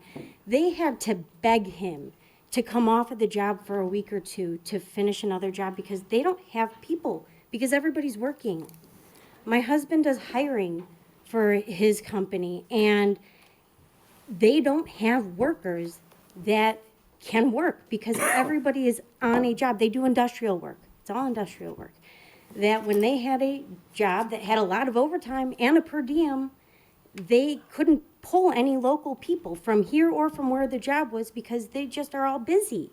So they had to pull people from Georgia and in Kentucky and Florida, that he had to hire people, he had no idea who they were, because there simply wasn't anybody here that were willing to give up their cushy 40-hour-a-week jobs, because there's tons going on here at Exxon, at BP, at, obviously your beautiful building that's going up next door. There is work here. Another thing I wanted to bring up is I went to the Rush meetings, and I don't know if any of you have been there, Mayor. I believe I saw you at the Rush meetings. I love Slocum. He does a really good job of being pretty good about covering it as it is. And one of the things that he said that I thought was really interesting is that the people coming into the Joliet area aren't from Joliet. Everyone's driving through Joliet. Here you're planning another warehouse where people from Joliet aren't actually going to be working. Shouldn't some of the efforts that you have go towards encouraging people to move into Joliet and to spend their money at these grocery stores, to send their kids to these schools? I spend so much money. Inwood should just take my paychecks, because honestly, every time we go past that smoothie bar, the PB bump up is like $10 when my kids are like, can we please have one? We want people moving in here and staying here, and you're taking away multifamily housing for more jobs that aren't really worth it. Yes, the initial work will be great, but then it's done. And then there's no upkeep. There's no encouragement for these warehouses to fix the problems. They just buy new. And then they sit. Then the other ones sit because nobody wants to pay to fix the other ones when they could just buy new and get more TIFs. And again, avoid paying the proper amount of taxes that actually go to helping the schools, to helping the roads, to helping you guys with whatever debt is going on. Those TIFs are not helping you.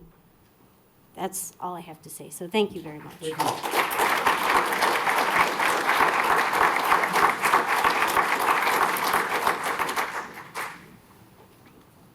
Hello, my name is James Kirby. I live in that little niche of the corner that we feel like we're a hard place in between a rock. We're between Elwood, Manhattan, and Joliet. All my neighbors, Mr. Raye, Dave, Mr. Ruettiger, Mr. Robbins, yeah, they're all my neighbors. We've lived there for 41 years. We didn't ask Joliet to come out there and build some warehouse. We have a very lovely community there with good neighbors, hardworking, who take care of their property, who pay taxes to you for your colleges, for your high school, for your whatever. We live in an area where the water is so good, half of us don't even need a softener. I feel that it's really important for Joliet to come out there so they can tap into it. It's a big reservoir, could maybe hold you off for 5 years from having to get water from Wilmington or Indiana or Chicago. You tap into that, you suck us dry. Our wells are only down about 200 feet. It wouldn't take much to go down 600 feet and level us out to nothing and leave us high and dry. It's not so much the ability to see what's going to happen, okay? These trucks, I have grandchildren. They come out, spend the summer with Papa. He enjoys them, but he's afraid to let them ride their bikes up and down the street because he don't know what nut's going to come flying through there with a truck or a car or trying to take a shortcut home. You build that warehouse, and I understand these folks, that's their job. You know, that's what they do for a living. The one gentleman who had all the meetings told us that he lives next to Midway. O'Hare. Oh, good for you. You know, build the warehouse there, not here. Okay? I'm not looking to move. Okay? I've lived there all my life. I figured I would die there. You know, my neighbors would pick me up and bury me or something. You know, I've got a dog lot in the back where 7 of my favorite dogs have died. I figured I'd join them. But you people are coming in and destroying our way of life. You want us to build a bridge, build a big road. You know, real quick, I'll tell you a story. My son-in-law came out, he's from Mundelein, and he asked me, he said, Mr. Kirby, how do you tell on which side of the road you're supposed to be on? And I says, you guess. He says, what do you mean, you guess? Well, I guess I'm over far enough, and I guess I'm not. There's no white lines on our roads. There is country, nothing but country, and we like it that way. We moved out there, we've raised our children there, and we don't want your warehouse. We don't want your encroachment on our property or our water or our whatever. Just leave us alone. You can build someplace else. Go down by the racetrack, like he said, and then slowly, you know, by that time maybe we'll all be dead. You can have our properties. Thank you. Thank you.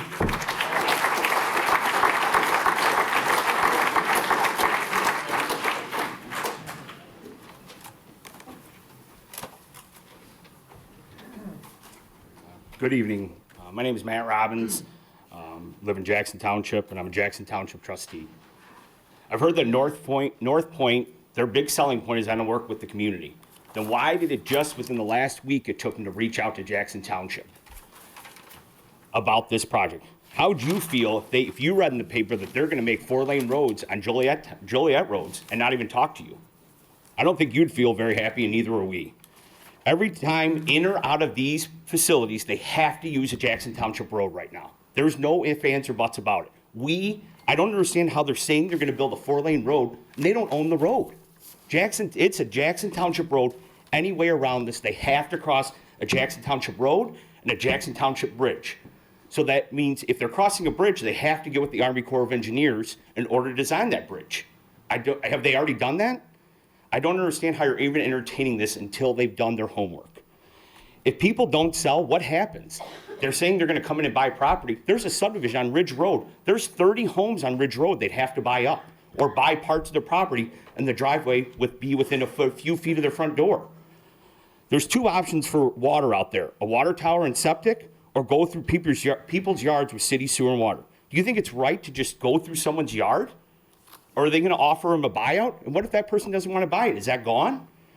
Joliet is spending $250,000 on a new comprehensive plan, so you won't extend the boundary agreement with Elwood.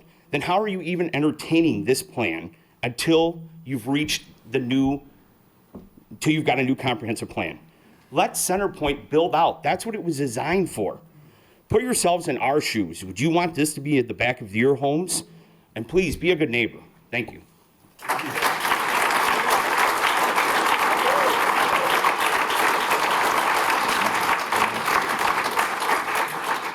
Next, we'll open it up to anyone who would like to speak on an agenda item this evening that was unable to sign up. We ask that you line up at the back of the room and approach the podium one at a time.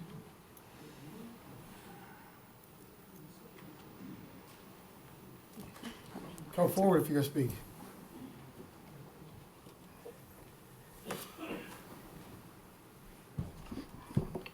Good evening. My name is Pablos. I'm the Jackson Township Highway Commissioner. Mr. Mayor, City Council members, pretty much everything has been discussed so far. I'm not going to take a lot of your time, but we just can't take any more of this down that way. I mean, the traffic is just terrible. We have many problems with all of our other roads, where all these semis just want to go down our roads and just tear them up, and then we're stuck with them. And nothing ever happens, nothing's ever taken care of. Traffic is so bad at times on 53 and 80 that you're sitting waiting and you can't even move down that road. And once you do get on there, you better just pray that you don't get hit by a semi, because of the way those guys drive. So, but every road leading to, and Matt mentioned this, to and from this property is under the jurisdiction of Jackson Township Road District. North Point claims they will come in and they're gonna upgrade a road to get in and out of this property. But they can't, because they don't have jurisdiction of this road, and it's not under the jurisdiction of the city of Joliet. So this is just a moot point. I mean, they can't do this. It just won't work. Please vote no on this proposal. Thank you. Thank you.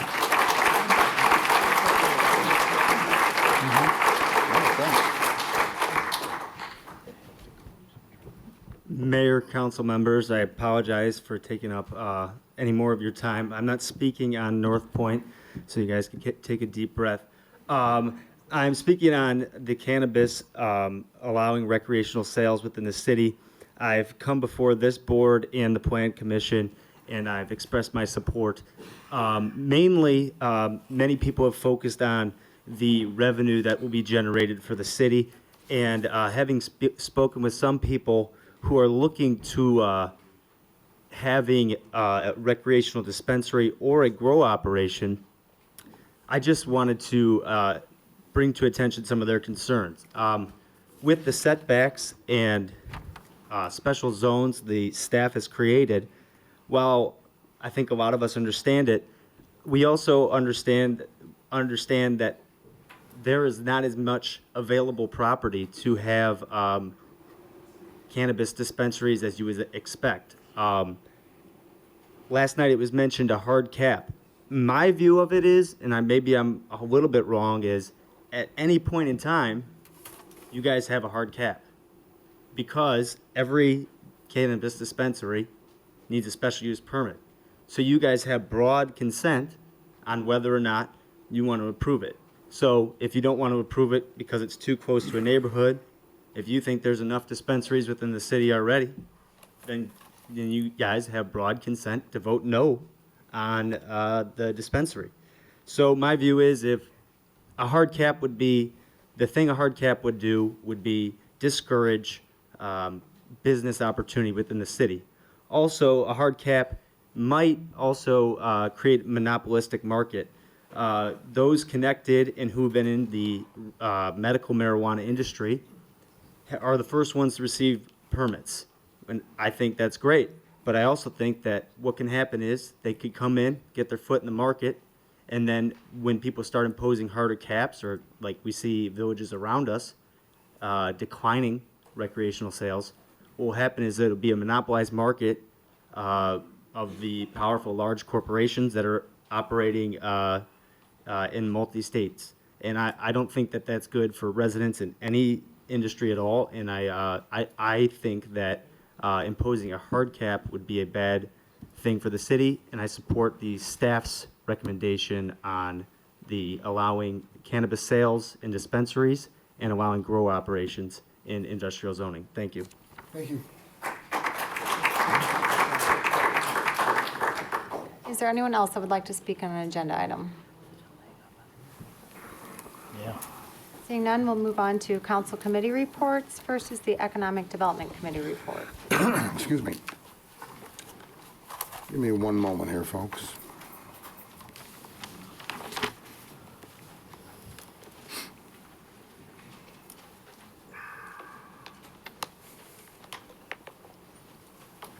All right, the Economic Development Committee met here at City Hall on November 12th at 1 p.m. in the executive conference room. There was one item and only one item on the agenda. It was consideration for approval of a resolution for a second amendment to a lease agreement with Migraine Brewing Company, LLC. And considering it, in attendance was myself, Councilman Morris, and we met at 1 in the afternoon, and on the committee as well as Councilman Dickinson. Essentially, the long and the short of it, Steve Jones did a thorough job of explaining it yesterday. Migraine has shown a commitment to the city and to the building known as Union Station. They put in completely, I think, almost $2.5 million in improvements, and they've been triangulated by construction. You know, you've got, as referenced tonight, you've got the large county building and all that construction, which is a positive, but having a negative impact on them. You've got the underground work being done for cables and pipes. You've got, what am I leaving out, Steve? There's two other items. The parking lot adjacent to the facility, and then the Pace Bus Station project next year. Right, the Pace Bus is what I was forgetting. And then the parking lot's gonna be taken away with Chicago Street when we start opening that. So they could have easily, in my opinion, said this just isn't gonna work out, we're gonna leave. Long and the short of it, what the amendment to the lease does is it changes the lease date to the time that they actually opened. Because of delays and problems with the building, including a beam, that had they not fixed it, had we not had them come in, they could have collapsed the floor above, which would be dangerous, and done some quite a bit of damage to the building. So, you know, that saved the building, looking back. So we moved it up, I think was it about 7 to 8 months? Correct. And started the clock ticking there as far as all the agreements within the lease.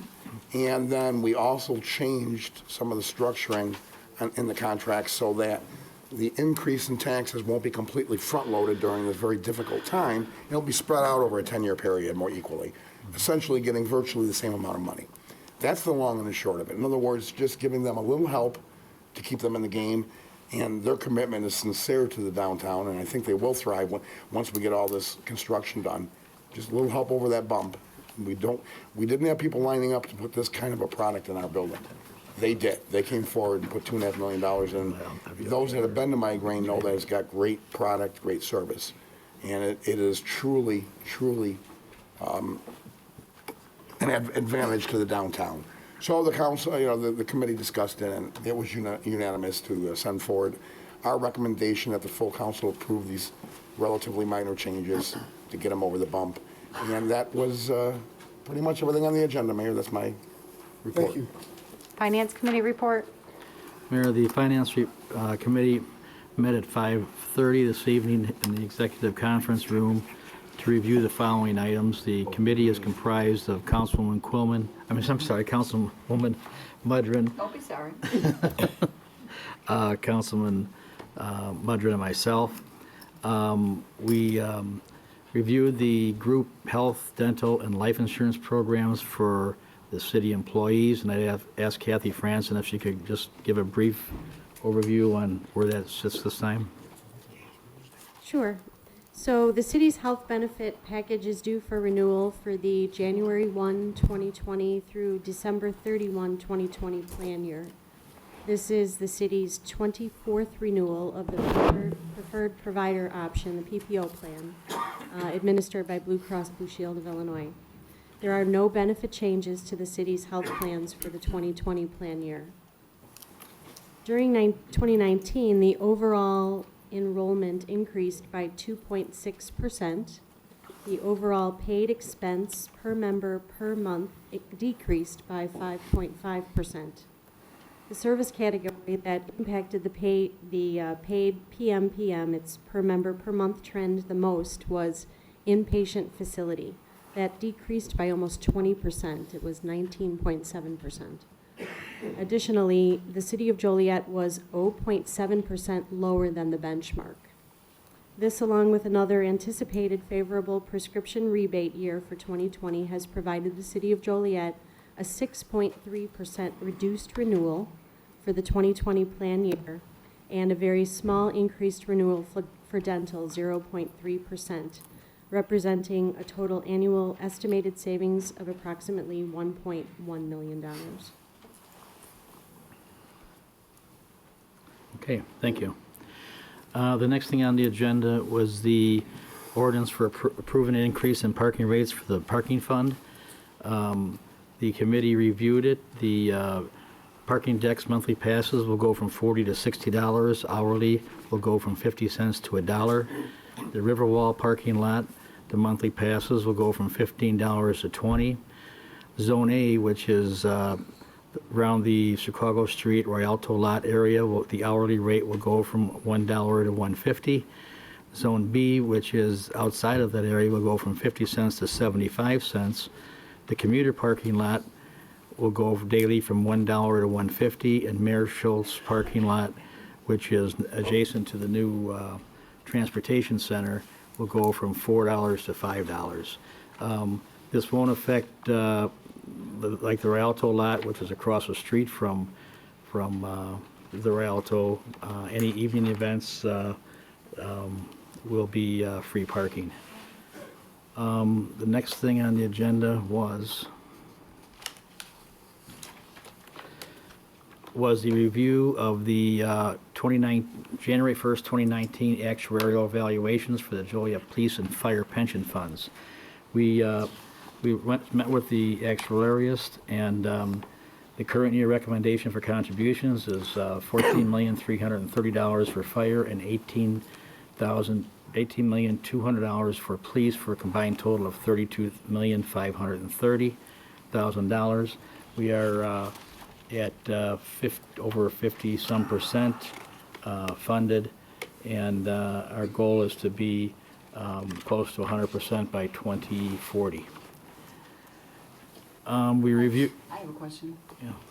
Did they also tell you about how down in Springfield, it's on the governor's desk to combine all the police and firemen We did. pensions? So what we're putting in, we're gonna have to share with the lesser communities like Harvey and Forest Park and things like that. That was my understanding. It was explained to us that it wouldn't be shared. It would No. still be it would be designated as ours. It would just be a combined for the purpose of doing Investments. investments.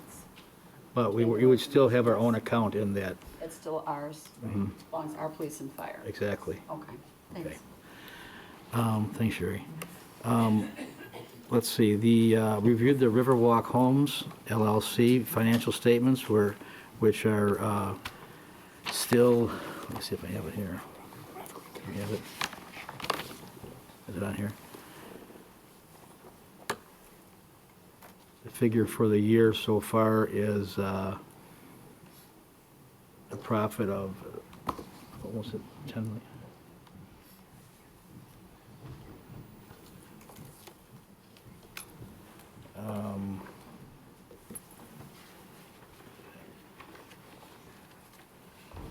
Well, anyway, we gotta go back and forth with this tablet, so, but it's over expectations and what we've recovered net of expenses for this year. We reviewed the monthly financial reports, personnel summary, travel expense report, invoices paid, found them all to be in order, and recommend them for action. I got a question, and this really doesn't concern us. I'm just curious, what guarantees are they giving the police and fire unions that that money's gonna stay independent? If you know, Well, the way he talked, that is how the legislation is written.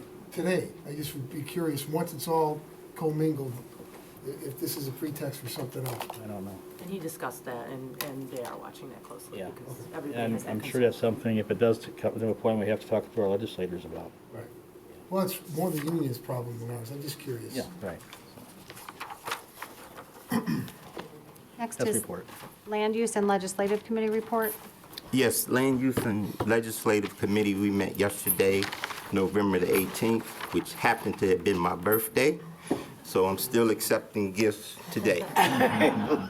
The committee, Councilman Dickinson and Councilwoman Quillman, we met here yesterday at 3 o'clock. Had a pretty short agenda for a change, somewhat short. We approved the full council an ordinance amending section 4712-2A and another ordinance, 4713-28 of the city zoning ordinance, adding auto service stations as a special use in B2 and B3 districts. So service stations, believe it or not, I guess did not have to have a special use permit. So staff would recommend that to be moved to the full council, and it was moved out of committee with the approval. You all helped me out here. I was so excited to get down here tonight, I left my notes at home. I wonder why. And we also authorized execution of an agreement with, help me with this name here, Ty Ginsberg and Associates to provide strategic consulting and advocacy services, which is working with the city of Joliet in the, help me out here, the levy for the floodplain for downtown and the surrounding area. Is that correct, sir? Yeah. Right, okay. Right, so we execution, well, they already have been helping us with it, but we're kind of extending the agreement. Next, we move also for approval to the full council ordinance amending certain licenses and permit fees. So council council, I'm sorry, staff has got information from surrounding area, cities, municipalities, and their permit fees and certain license fees, and that will be coming before the council for approval as well. What was it, 2001, since we raised fees, I believe? It was somewhere close to that. 2001, 2006. It's been a very long time. 2001. 2001, yeah. So it's been quite a while before these permits was raised. What was some of the permits like for building permits, annexation agreements, things of that nature. So that will be coming also with the approval from the council. Also, staff has recommended, has been much discussion of contractors registration program, where all contractors will need to be registered with the city if they're going to do work here in the city. I believe electrical and another, was it electrical and, somebody help me out, Kendall. What's the other contractor that's already required? Plumbing. Thank you, Pat. So now all contractors, building contractors will be required, if approved by the full council, it was approved by committee, that would help with our residents in having some type of way to get in touch with the contractors that come in and do work for them if the work is not up to satisfactory for health, safety, general welfare, things of that nature. I think that was it. Was it? Did I miss something? The vacant property ordinance. Yeah, we talked about that on the old business and new business. Amending the vacant property ordinance, getting, again, what registered the owners, I don't have to be homeowners, but owners registered as well with the city. You want It was people that owned homes and they left them vacant, and it was hard for neighborhood services to get a hold of it because the property owners were out of town or they were just leaving people in there. So now it's going to make it a little bit easier to contact the bank and things for those foreclosure properties. And an example was the property on Black Road that was vacant for 7 years. And people kept trying to purchase it, and they did, and then they'd leave it because they couldn't do it. They were in over their head. So to make a long story short, it'll make it easier for us to get a hold of those vacant properties. Right, so staff is going to bring that to the committee for an ordinance in the future. Correct. I think that's it. Thank you. Thank you. Public Safety Committee report. Okay, Public Safety met downstairs today at 5:30, and in attendance was Councilman Dickinson. From the Joliet Police Department was Michael Batis, Al Rocher, the chief, Mark Reed, David Juzik from the Vehicles Department, and myself. We only had one item on the agenda, and it was for purchase of some vehicles. And so we're purchasing, it's council number 60919 from tonight on the agenda. And it's 7 vehicles that are being purchased. 4 of them are being coming out of the Joliet Police Department Vehicle Fund, and the other 3 are being from the State Asset Forfeiture Fund. And this was part of a state, well, we had to go out of town to get the vehicles at this cheap rate, but it was done through the state of Illinois. They went and did all these vehicles, and they got a really cheap rate, and so we got 7 of those. And that was pretty much it, and we recommended the council to approve it. And there's money in the budget also for that, with those 2 combined. That's it. Thank you. Public Service Committee report. Yes, Your Honor, the Public Service Committee met on Monday here in the Executive Conference Room. Councilman Morris came in on his birthday, and Councilman Hugg and myself. And along with staff that was there with us. We reviewed change orders, pay estimates, and final payments, and ordinances and resolutions. We found them to be in order. We also had a great presentation from Remy Shop and her associates, a contractor that we have that's working with us regarding the downtown Plain floodplain and levee flood wall design project.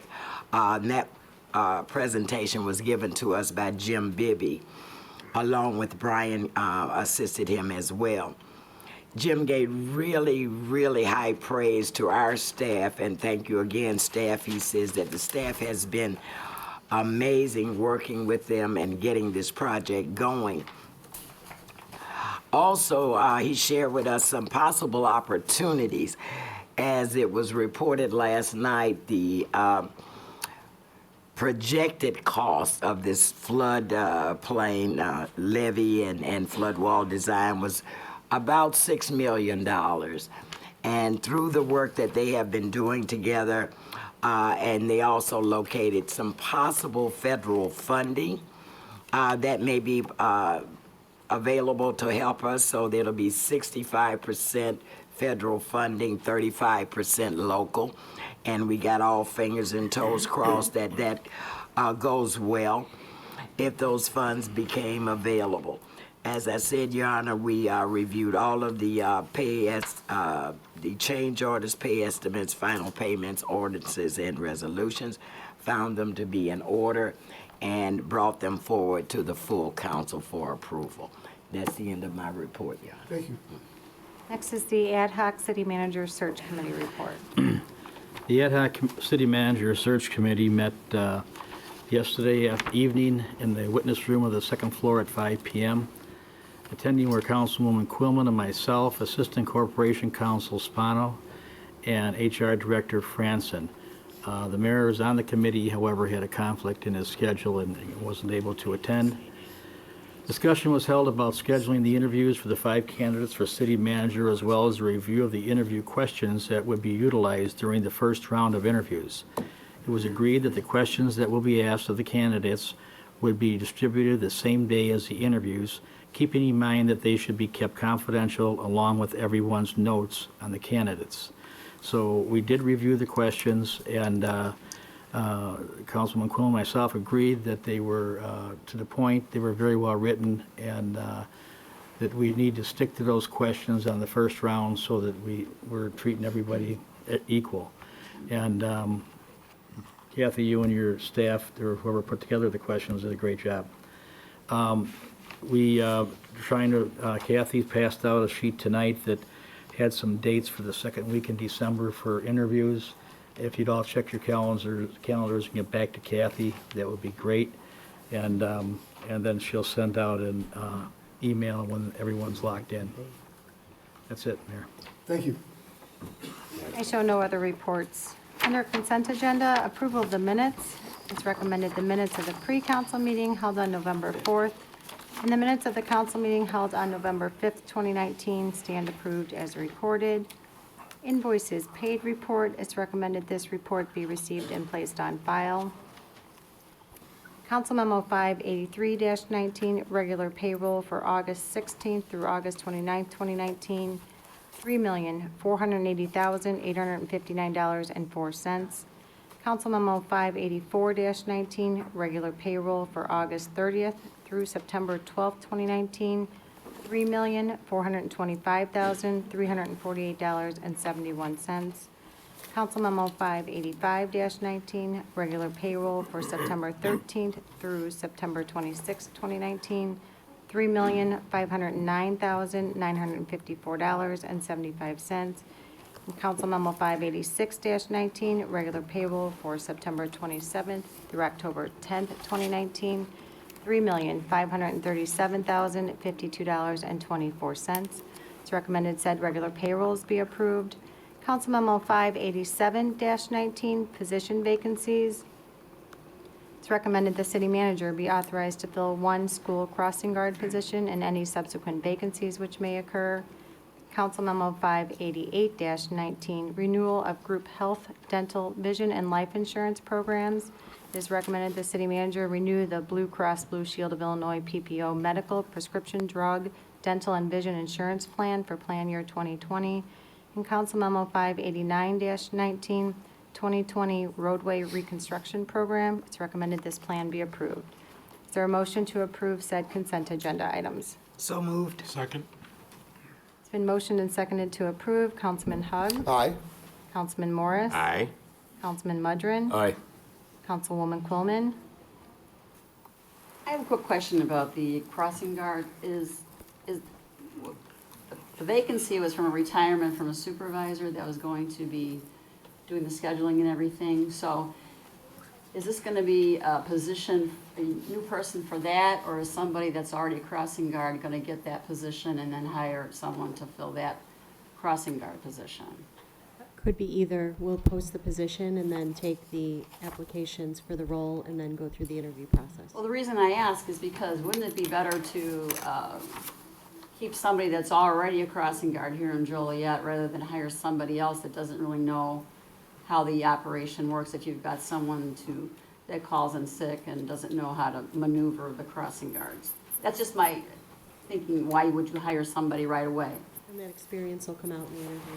I'm sorry? The experience will come out in the interview, so that's probably generally what will happen. Someone with the experience already will sit through the interview and then, be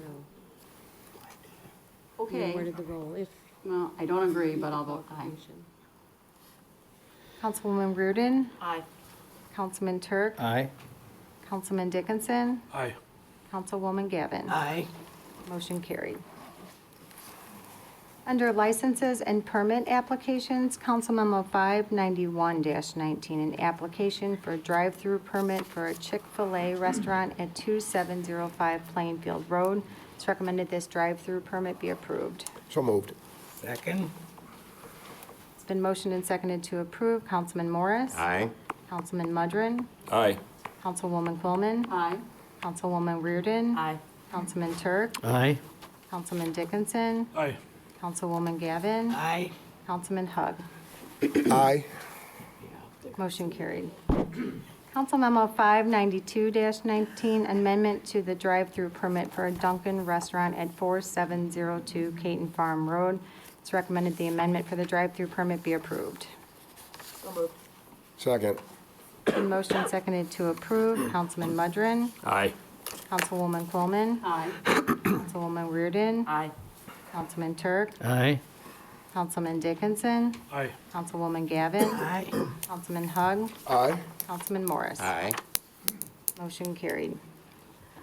Under ordinances and resolutions, Council Memo 594-19, ordinance approving an increase in parking rates for the parking fund. It's recommended said ordinance be adopted. So moved. Second. Question, Mayor. Yes.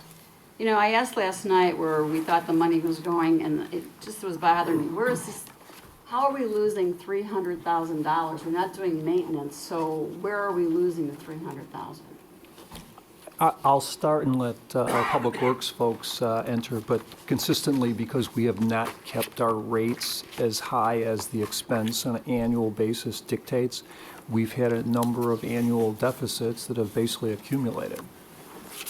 But if we could keep track of, say, where are we losing the money, because we have so many zones. Some zones make more money than other zones. And if the parking isn't up to par, then why do we even keep that? Well, keep in mind, most of it's labor. I mean, most of our, the security people, the maintenance people, the folks that are working the decks, collecting the money, et cetera, those are fixed costs. Whether, we're using 7 lots or 10 lots, it's virtually the exact same amount that's spent. Our commuter lots, obviously, are the newest, so the amount of maintenance that occurs there is the least. The actual decks and the various street spaces are probably the ones that have the most need because they're the oldest. You want to add to that, Jim, in terms of just the day-to-day and the normal routine maintenance that you do? Sure, yeah, and we've also had to hire a contractor now for cleanliness. We have a lot of issues, particularly in the decks, with issues going on as far as people using these decks to spend the night at times, things of that nature. There's sometimes there would be excessive snow and ice. Last year we had quite a bit of icing events. We had to spend a lot of money on that, on the decks as well as all the parking lots. Like Steve said, the labor costs, and it all pretty much adds up. And do we know what the consultant's going to cost? No, we haven't hired. If we hire a consultant, it's going to most likely be for the parking decks. Those are the ones we've identified in the past, some infrastructure issues out there that we need to do some shoring up of the decks. Like Steve and people have said before, they're about 40 years old right now. I think they opened up in '79, so they're about 40 years old. But no, we would have to get this approved before we go forward with that type of work. And obviously, we bring the consultant services to council to be awarded. But would we need a consultant if we knew what we have already with, you know, if we kept a better handle on it? Well, we have to engineer it. I mean, it's just like doing a roadway. You just don't go out and start patching. What you do is you do an engineering analysis. No, but I thought if we had a better inventory on what's going on day to day, that, you know, I just don't understand why we're losing 300,000. And I know what you're saying, but, and they do need repair, the parking decks, because they are not up to par at all, and they are old. But I would like to see more, before I could support this, I would like to see where the money's going and what deck is making more money and what zone is making more money and what deck isn't making money, or parking zone, because we have a lot of zones out there. That's just my thought on this. Steve, I have a question on it also.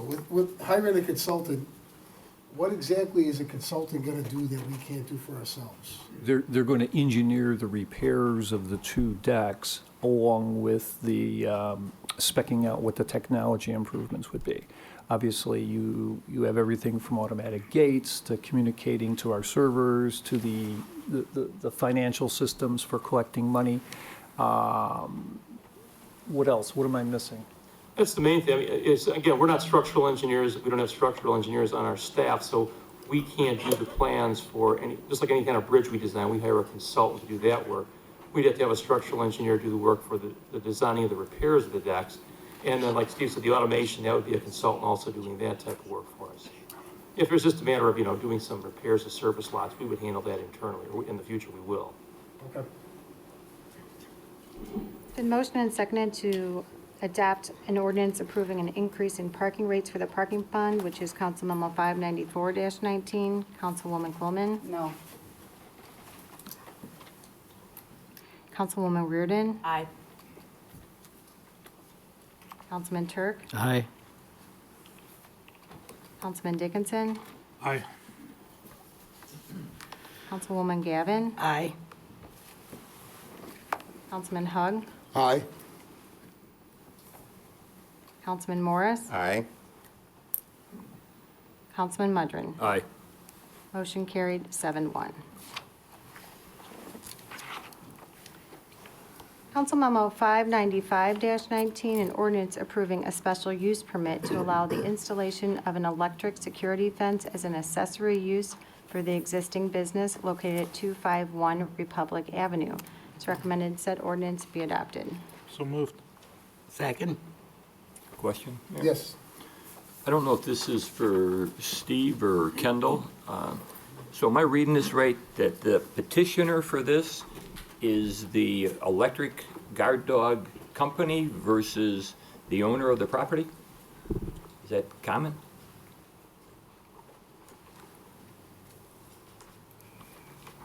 Yes, that's the way it was applied for. So I also see that this is then the third special use permit we've given to this property, and this property is in the hospital TIF district. I don't know if this property really fits for what we're trying to do in that hospital TIF district. Yes, this is the third special use permit within that district.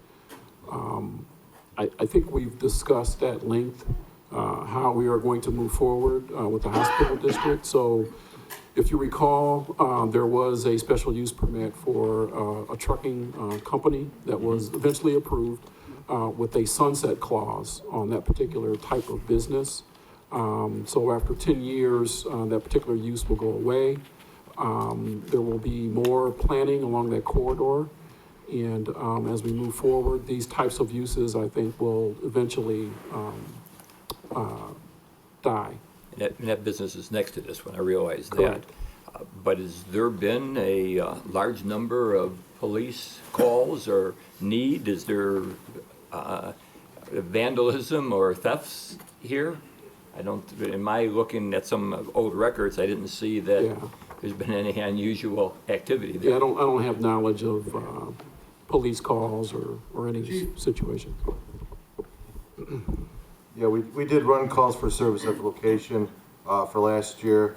There were 3 calls for service. One was for a welfare check, one was for found property, one was for theft. So that's the only calls we've had as a police department at that location. I'm sorry, what was the second one? It was found property. Found property. I just don't think it fits the area. That's all from me.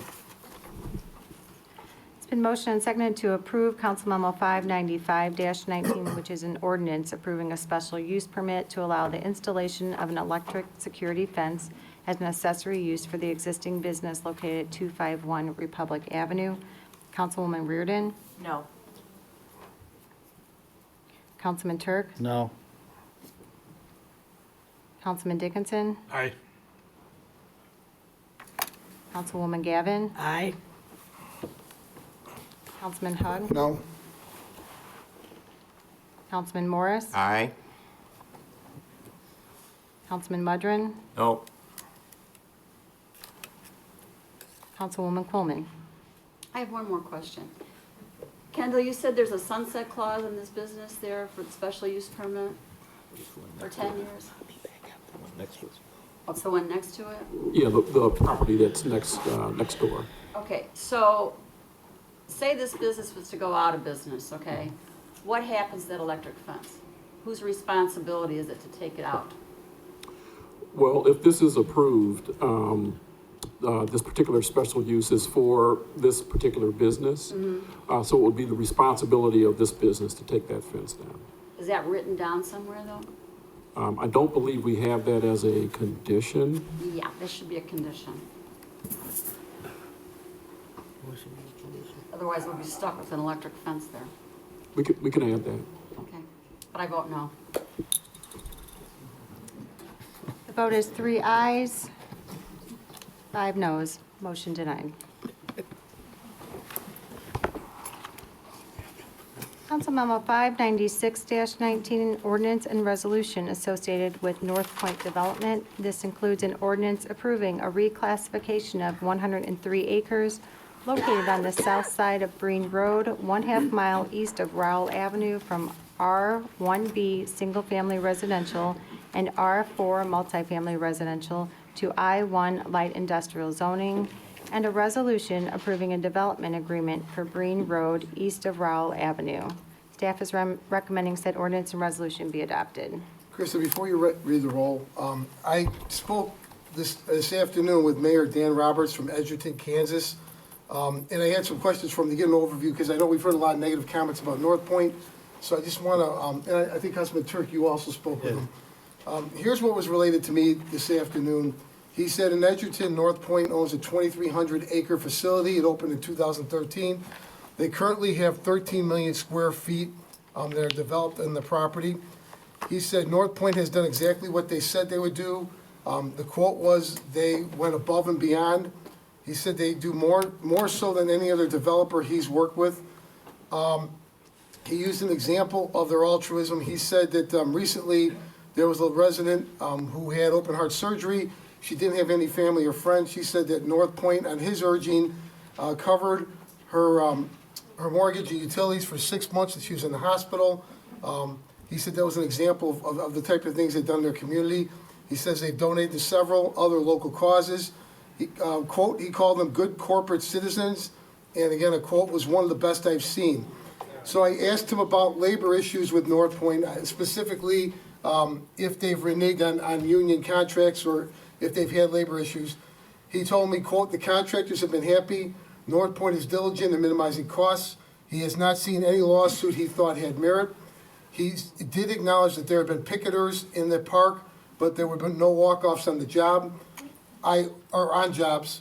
I asked about if they have temp workers at the North Point facility or at the facilities they're bringing in. He said there was a mixture. It depends upon the company. He said many of the temp workers are seasonal. He said it really varies by the company, but all do use some temp laborers. He also offered to give either myself or anyone on the city council a tour of their facilities. And the ending quote was, he doesn't need North Point in the room. He'd be happy to share the pros and cons of the development. So I just wanted to put that on the record. And also add, I don't know what's going to happen tonight. if there are any future dealings with North Point, because it's a controversial issue, I do think it would be wise, Steve, or whoever the city manager is, if we have members of the council, I'd suggest members of the Economic Development Committee to actually go down to Kansas and see for themselves what's happening and talk to the elected officials and people on the ground, so. That's all I have. Is there a motion? So moved. Second. It's been motioned and seconded to approve Council Memo 596-19, an ordinance and resolution associated with North Point Development. This includes an ordinance approving a reclassification of 103 acres located on the south side of Green Road, 1/2 mile east of Rowell Avenue from R1B Single Family Residential and R4 Multifamily Residential to I1 Light Industrial Zoning, and a resolution approving a development agreement for Green Road east of Rowell Avenue. Councilman Turk? Mayor, I, as you said, I also talked to the mayor down there today, and I think I asked every question you did with the exception of the temp workers. I missed that one, and your comments are accurate that that's what they said. But I vote no.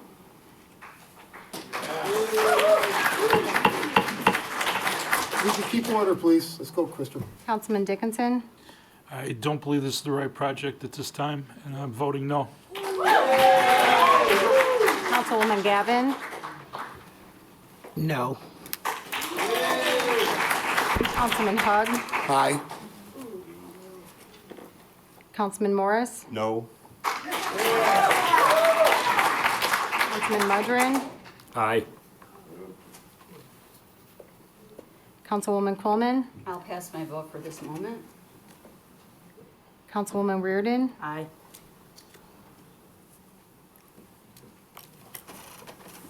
Councilwoman Coleman? What's the count? 3 ayes, 4 noes. I'll vote aye. Said aye. Vote is 4-4. Mayor? Aye.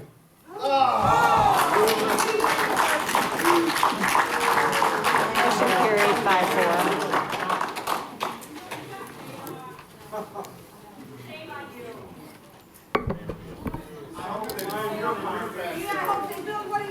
Mike? You're gonna have Mike? blood on your hands. Come on. You're gonna get defeated in the next election, sir. Next is Council Memo 597-19, which is ordinances associated with adult use cannabis. This includes a zoning ordinance amendment to Section 47-12.2A and Section 47-13.2A of the City of Joliet zoning ordinance, adding adult use cannabis dispensing organization as a special use in the B2 Central Business Districts and as a special use in the B3 General Business Districts, and a zoning ordinance amendment to Section 47-14.2A of the City of Joliet zoning ordinance, adding adult use cannabis dispensing organization, adult use cannabis cultivation center, adult use cannabis craft grower, adult use cannabis processing organization or processor, adult use cannabis infuser organization or infuser, and adult use cannabis transporting organization or transporter as special uses in all industrial zoning districts, and a zoning ordinance amendment to the City of Joliet zoning ordinance to add Section 47-151 regarding adult use cannabis. Staff is recommending said ordinances be adopted. So moved. Second. Been motioned and seconded to approve. Councilman Dickinson? Aye. Councilwoman Gavin? I only wanted you to read that again, but anyway, I vote aye. Councilman Hugg? No. Councilman Morris? Aye. Councilman Mudrin? No. Councilwoman Coleman? No. Councilwoman Reardon? Aye. Councilman Turk? You had all these reasons I was going to give why I was going to vote for it, so I'll just vote aye. Motion carried 5-3. Under resolutions, Council Memo 599-19, a resolution authorizing execution of a second amendment to Joliet Union Station lease agreement with Migraine Brewing Company, LLC. It's recommended said resolution be adopted. So moved. Second. It's been motioned and seconded to approve. Councilwoman Gavin. Aye. Councilman Hug. Aye.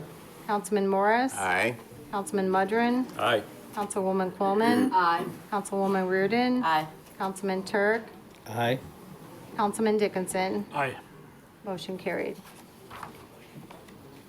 Council Memo 600-19 is a resolution accepting a permanent easement for 3007-24-200007, commonly known as 16935 New Lenox Road. It's recommended said resolution be adopted. So moved.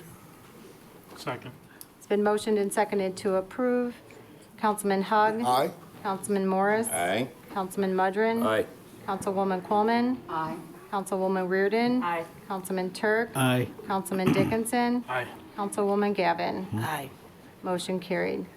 Council Memo 601-19 is a resolution accepting a permanent easement for pins 3007-24-200016 and 3007-24-106-005, commonly known as 1928 New Lenox Road. It's recommended said resolution be adopted.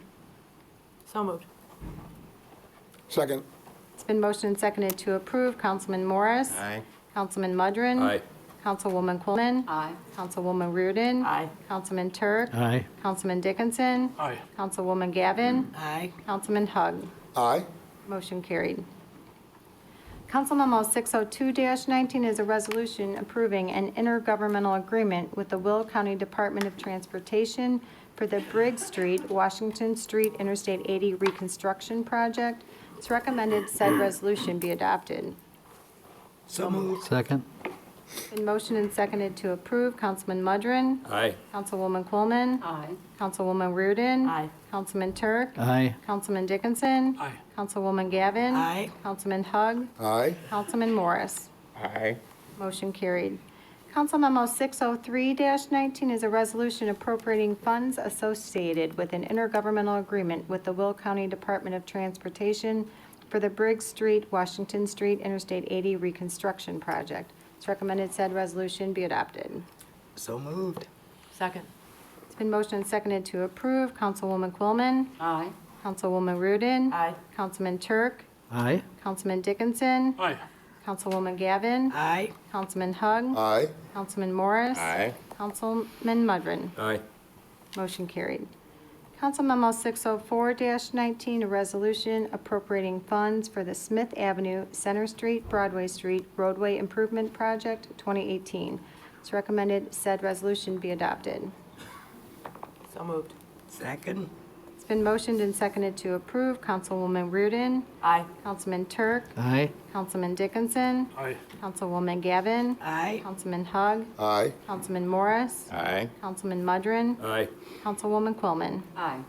Motion carried. Council Memo 605-19, a resolution approving the second amendment to the State Capital Grant Agreement between the State of Illinois Department of Transportation Office of Intermodal Project Implementation and the City of Joliet. It's recommended said resolution be adopted. So moved. Second. It's been motioned and seconded to approve. Councilman Turk. Aye. Councilman Dickinson. Aye. Councilwoman Gavin. Aye. Councilman Hug. Aye. Councilman Morris. Aye. Councilman Mudrin. Aye. Councilwoman Coleman. Aye. Councilwoman Reardon. Aye. Motion carried. Council Memo 606-19 is a resolution accepting a grant from the Illinois Department of Commerce and Economic Opportunity Tourism Marketing Partnership Program. It's recommended said resolution be adopted. So moved. Second. It's been motioned and seconded to approve. Councilman Dickinson. Aye. Councilwoman Gavin. Aye. Councilman Hug. Yes. Councilman Morris. Aye. Councilman Mudrin. Aye.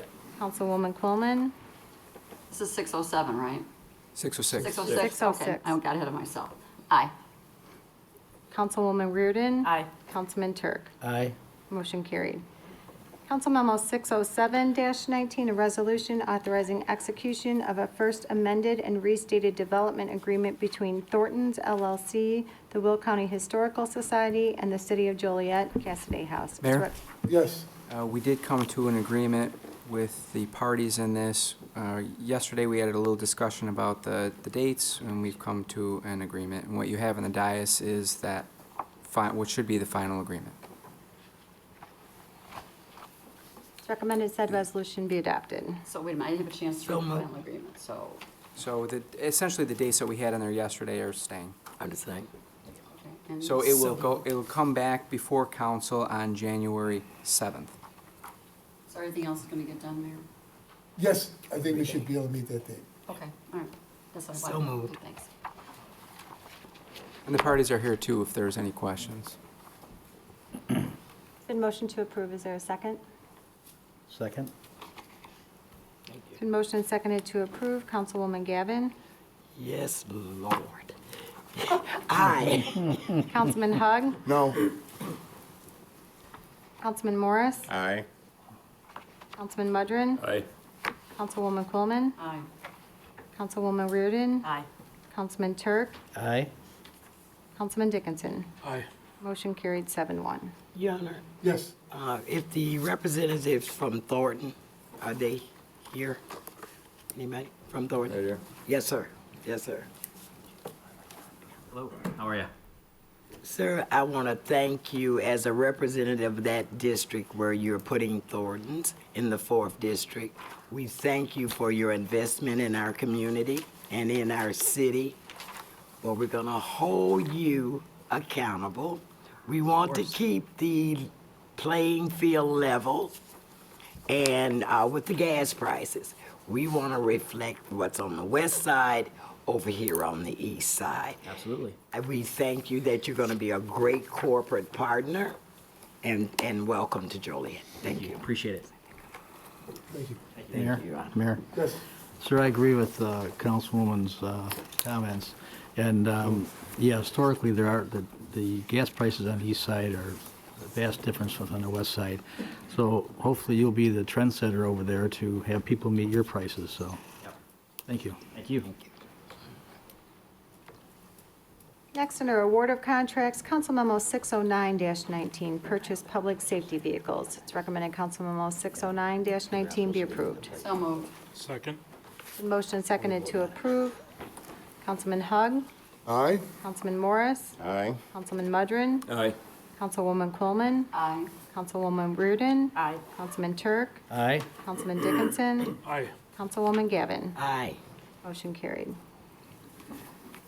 Under amendments, change orders, and payments, Council Memo 611-19, approve change order number 1 for the 2019 sanitary sewer cleaning and televising program. Council Memo 612-19, approve change order number 6 for the 2018 sanitary sewer rehabilitation program. Council Memo 613-19, approve amendment number 9 to the professional services agreement for the 2017 sanitary sewer investigations and rehabilitation program. Council Memo 614-19, approve amendment number 2 to the professional services agreement for the 2019 sanitary sewer investigations and rehabilitation program. Council Memo 615-19, approve amendment number 1 for the professional services contract to Rempe Sharp for the downtown floodplain levee floodwall design project 2019. Council Memo 616-19, approve amendment number 1 to the professional services agreement for the Fairmount corrosion control study. Council Memo 617-19, authorization to execute a customer work agreement and approve payment number 1 to ComEd for the Graywall Club Darcy Unit 4 Subdivision Streetlight Improvements Project. Council Memo 618-19, approve change order number 2 for the professional services agreement for pre-treatment program assistance 2019. Council Memo 619-19, approve change order number 3 and payment request number 5 for the Smith Avenue, Center Street, Broadway Street Roadway Improvement Project 2018. Council Memo 620-19, approve amendment number 1 to the professional services agreement for the 2019 Water Service Valve Mapping Project, Contract 3. Council Memo 621-19, approve amendment number 1 to the professional service agreement for the 2019 Water Service Valve Mapping Project, Contract 4. And Council Memo 622-19, approve change order number 1 for the Well Rock 2 reinstallation project. It's recommended Council Memo 611-19 through 622-19 be approved. So moved. Second. Been motioned and seconded to approve. Councilman Morris? Aye. Councilman Mudrin? Aye. Councilwoman Quillman? Aye.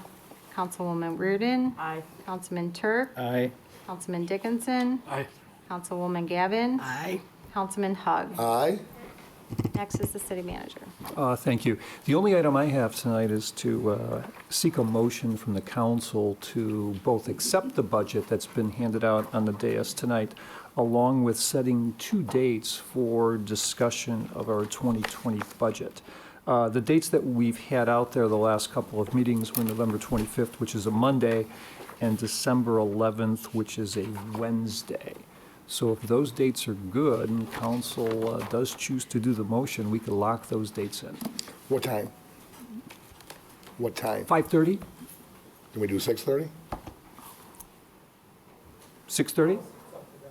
Yeah, I mean, whatever works in your schedule, so. All right, so we can approve it now, and then we'll get a consensus. Okay. AM or PM? AM. That's good for After me. this meeting, AM. That's good for me. I would make the motion to accept, Right, Yeah, right, but I mean, if they. but we got plenty of time to post Yeah. it. 48-hour The notice. No. November 25th will need to be posted Okay, so 2 we days gotta make prior. a decision now. Monday, so by Thursday. Oh, this she week. said by Thursday.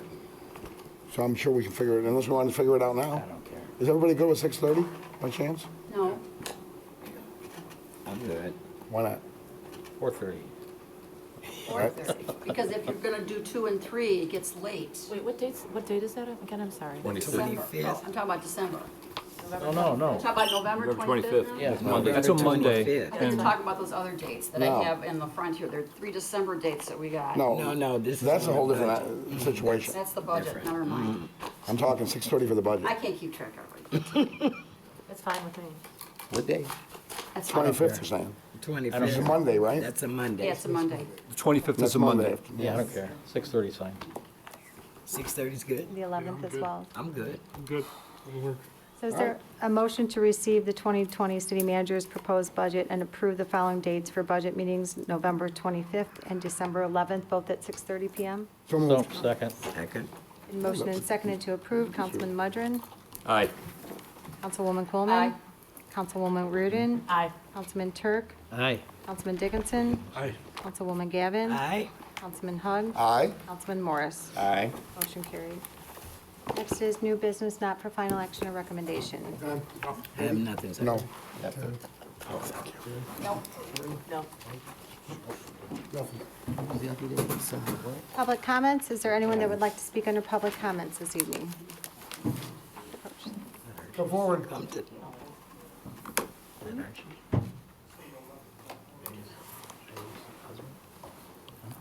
You're out of town December 11th. Oh, I am? Oh, I got a flight. I forgot. Okay. Well, I got colleagues. They can work it out. Sorry, Archie Gavin, 2219 Belmont. Her You're with husband. her. December 11th, we're out of town. I forgot. I'm sorry. Sorry, Archie, she can't go.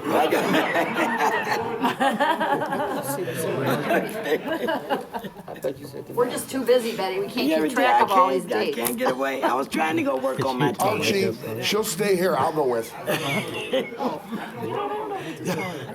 Is there anyone else that would like to speak under public comments? We've been having fun with it, Kathy. Next is mayor and council comments.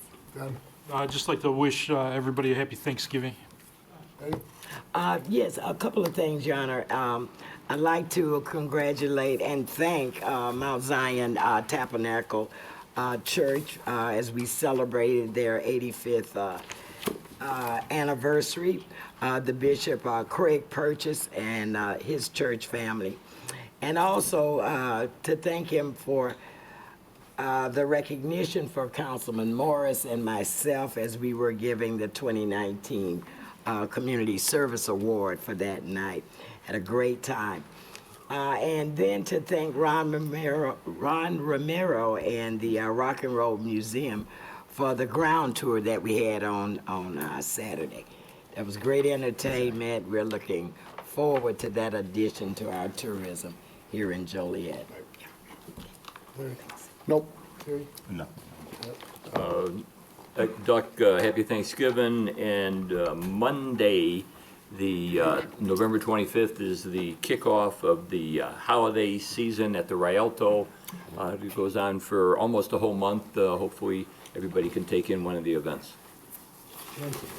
I just want to congratulate the Joliet Catholic Academy high school girls volleyball team. They came in second in state, and it's quite a feat for them, and I thought we could invite them to the council and congratulate them. We That's can. second in state. Sure. And happy Thanksgiving to everyone. Terry? Ditto, same exact lines, so. Mike? I just want to wish Fire Chief Formals a happy retirement. He served the city well for a lot of years, and wish him the best of luck in his retirement. I had a long list that I'm condensing. November 7th, Project Acclaim had their awards banquet. Congratulations to the winners. Thank you to all the people on Project Acclaim. November 8th, Joliet Central had their annual Veterans Day ceremony. It was very well done. November 10th, TZAC's Funeral Home had their Veterans Day celebration. Thank you to folks at TZAC. And then November 11th was the citywide Veterans Day celebration. It was held in Senator Rialto, which was a great move this year. I thought the forum was really good. I thought they did a great job. I know most of the council was at that event. February 14th, I was in Springfield we talked about yesterday with the Governor's Hometown Award. Steve, thank you for finding that application, putting the city in. I think you're responsible. And congratulations to all of us in our city. It's a nice honor. November 16th, again, Saturday at the Rock and Roll Hall of Fame Museum. Again, I think most of the city council was there that day. And then yesterday, Joliet Catholic Girls Volleyball had their ceremony. I would agree about bringing them in front of the council. They finished second in state. It was a great honor. Wish everyone a happy Thanksgiving. Next Friday is the holiday parade. It's a great event in downtown Joliet. So I'm looking forward to seeing people out there. Hopefully the weather breaks a little bit, maybe. Thank you. That's all I have, Krista. Is there a motion to adjourn? So moved. Second. Motion and seconded to I adjourn. want credit for that All in favor? motion. Aye. Meeting adjourned. Glad that's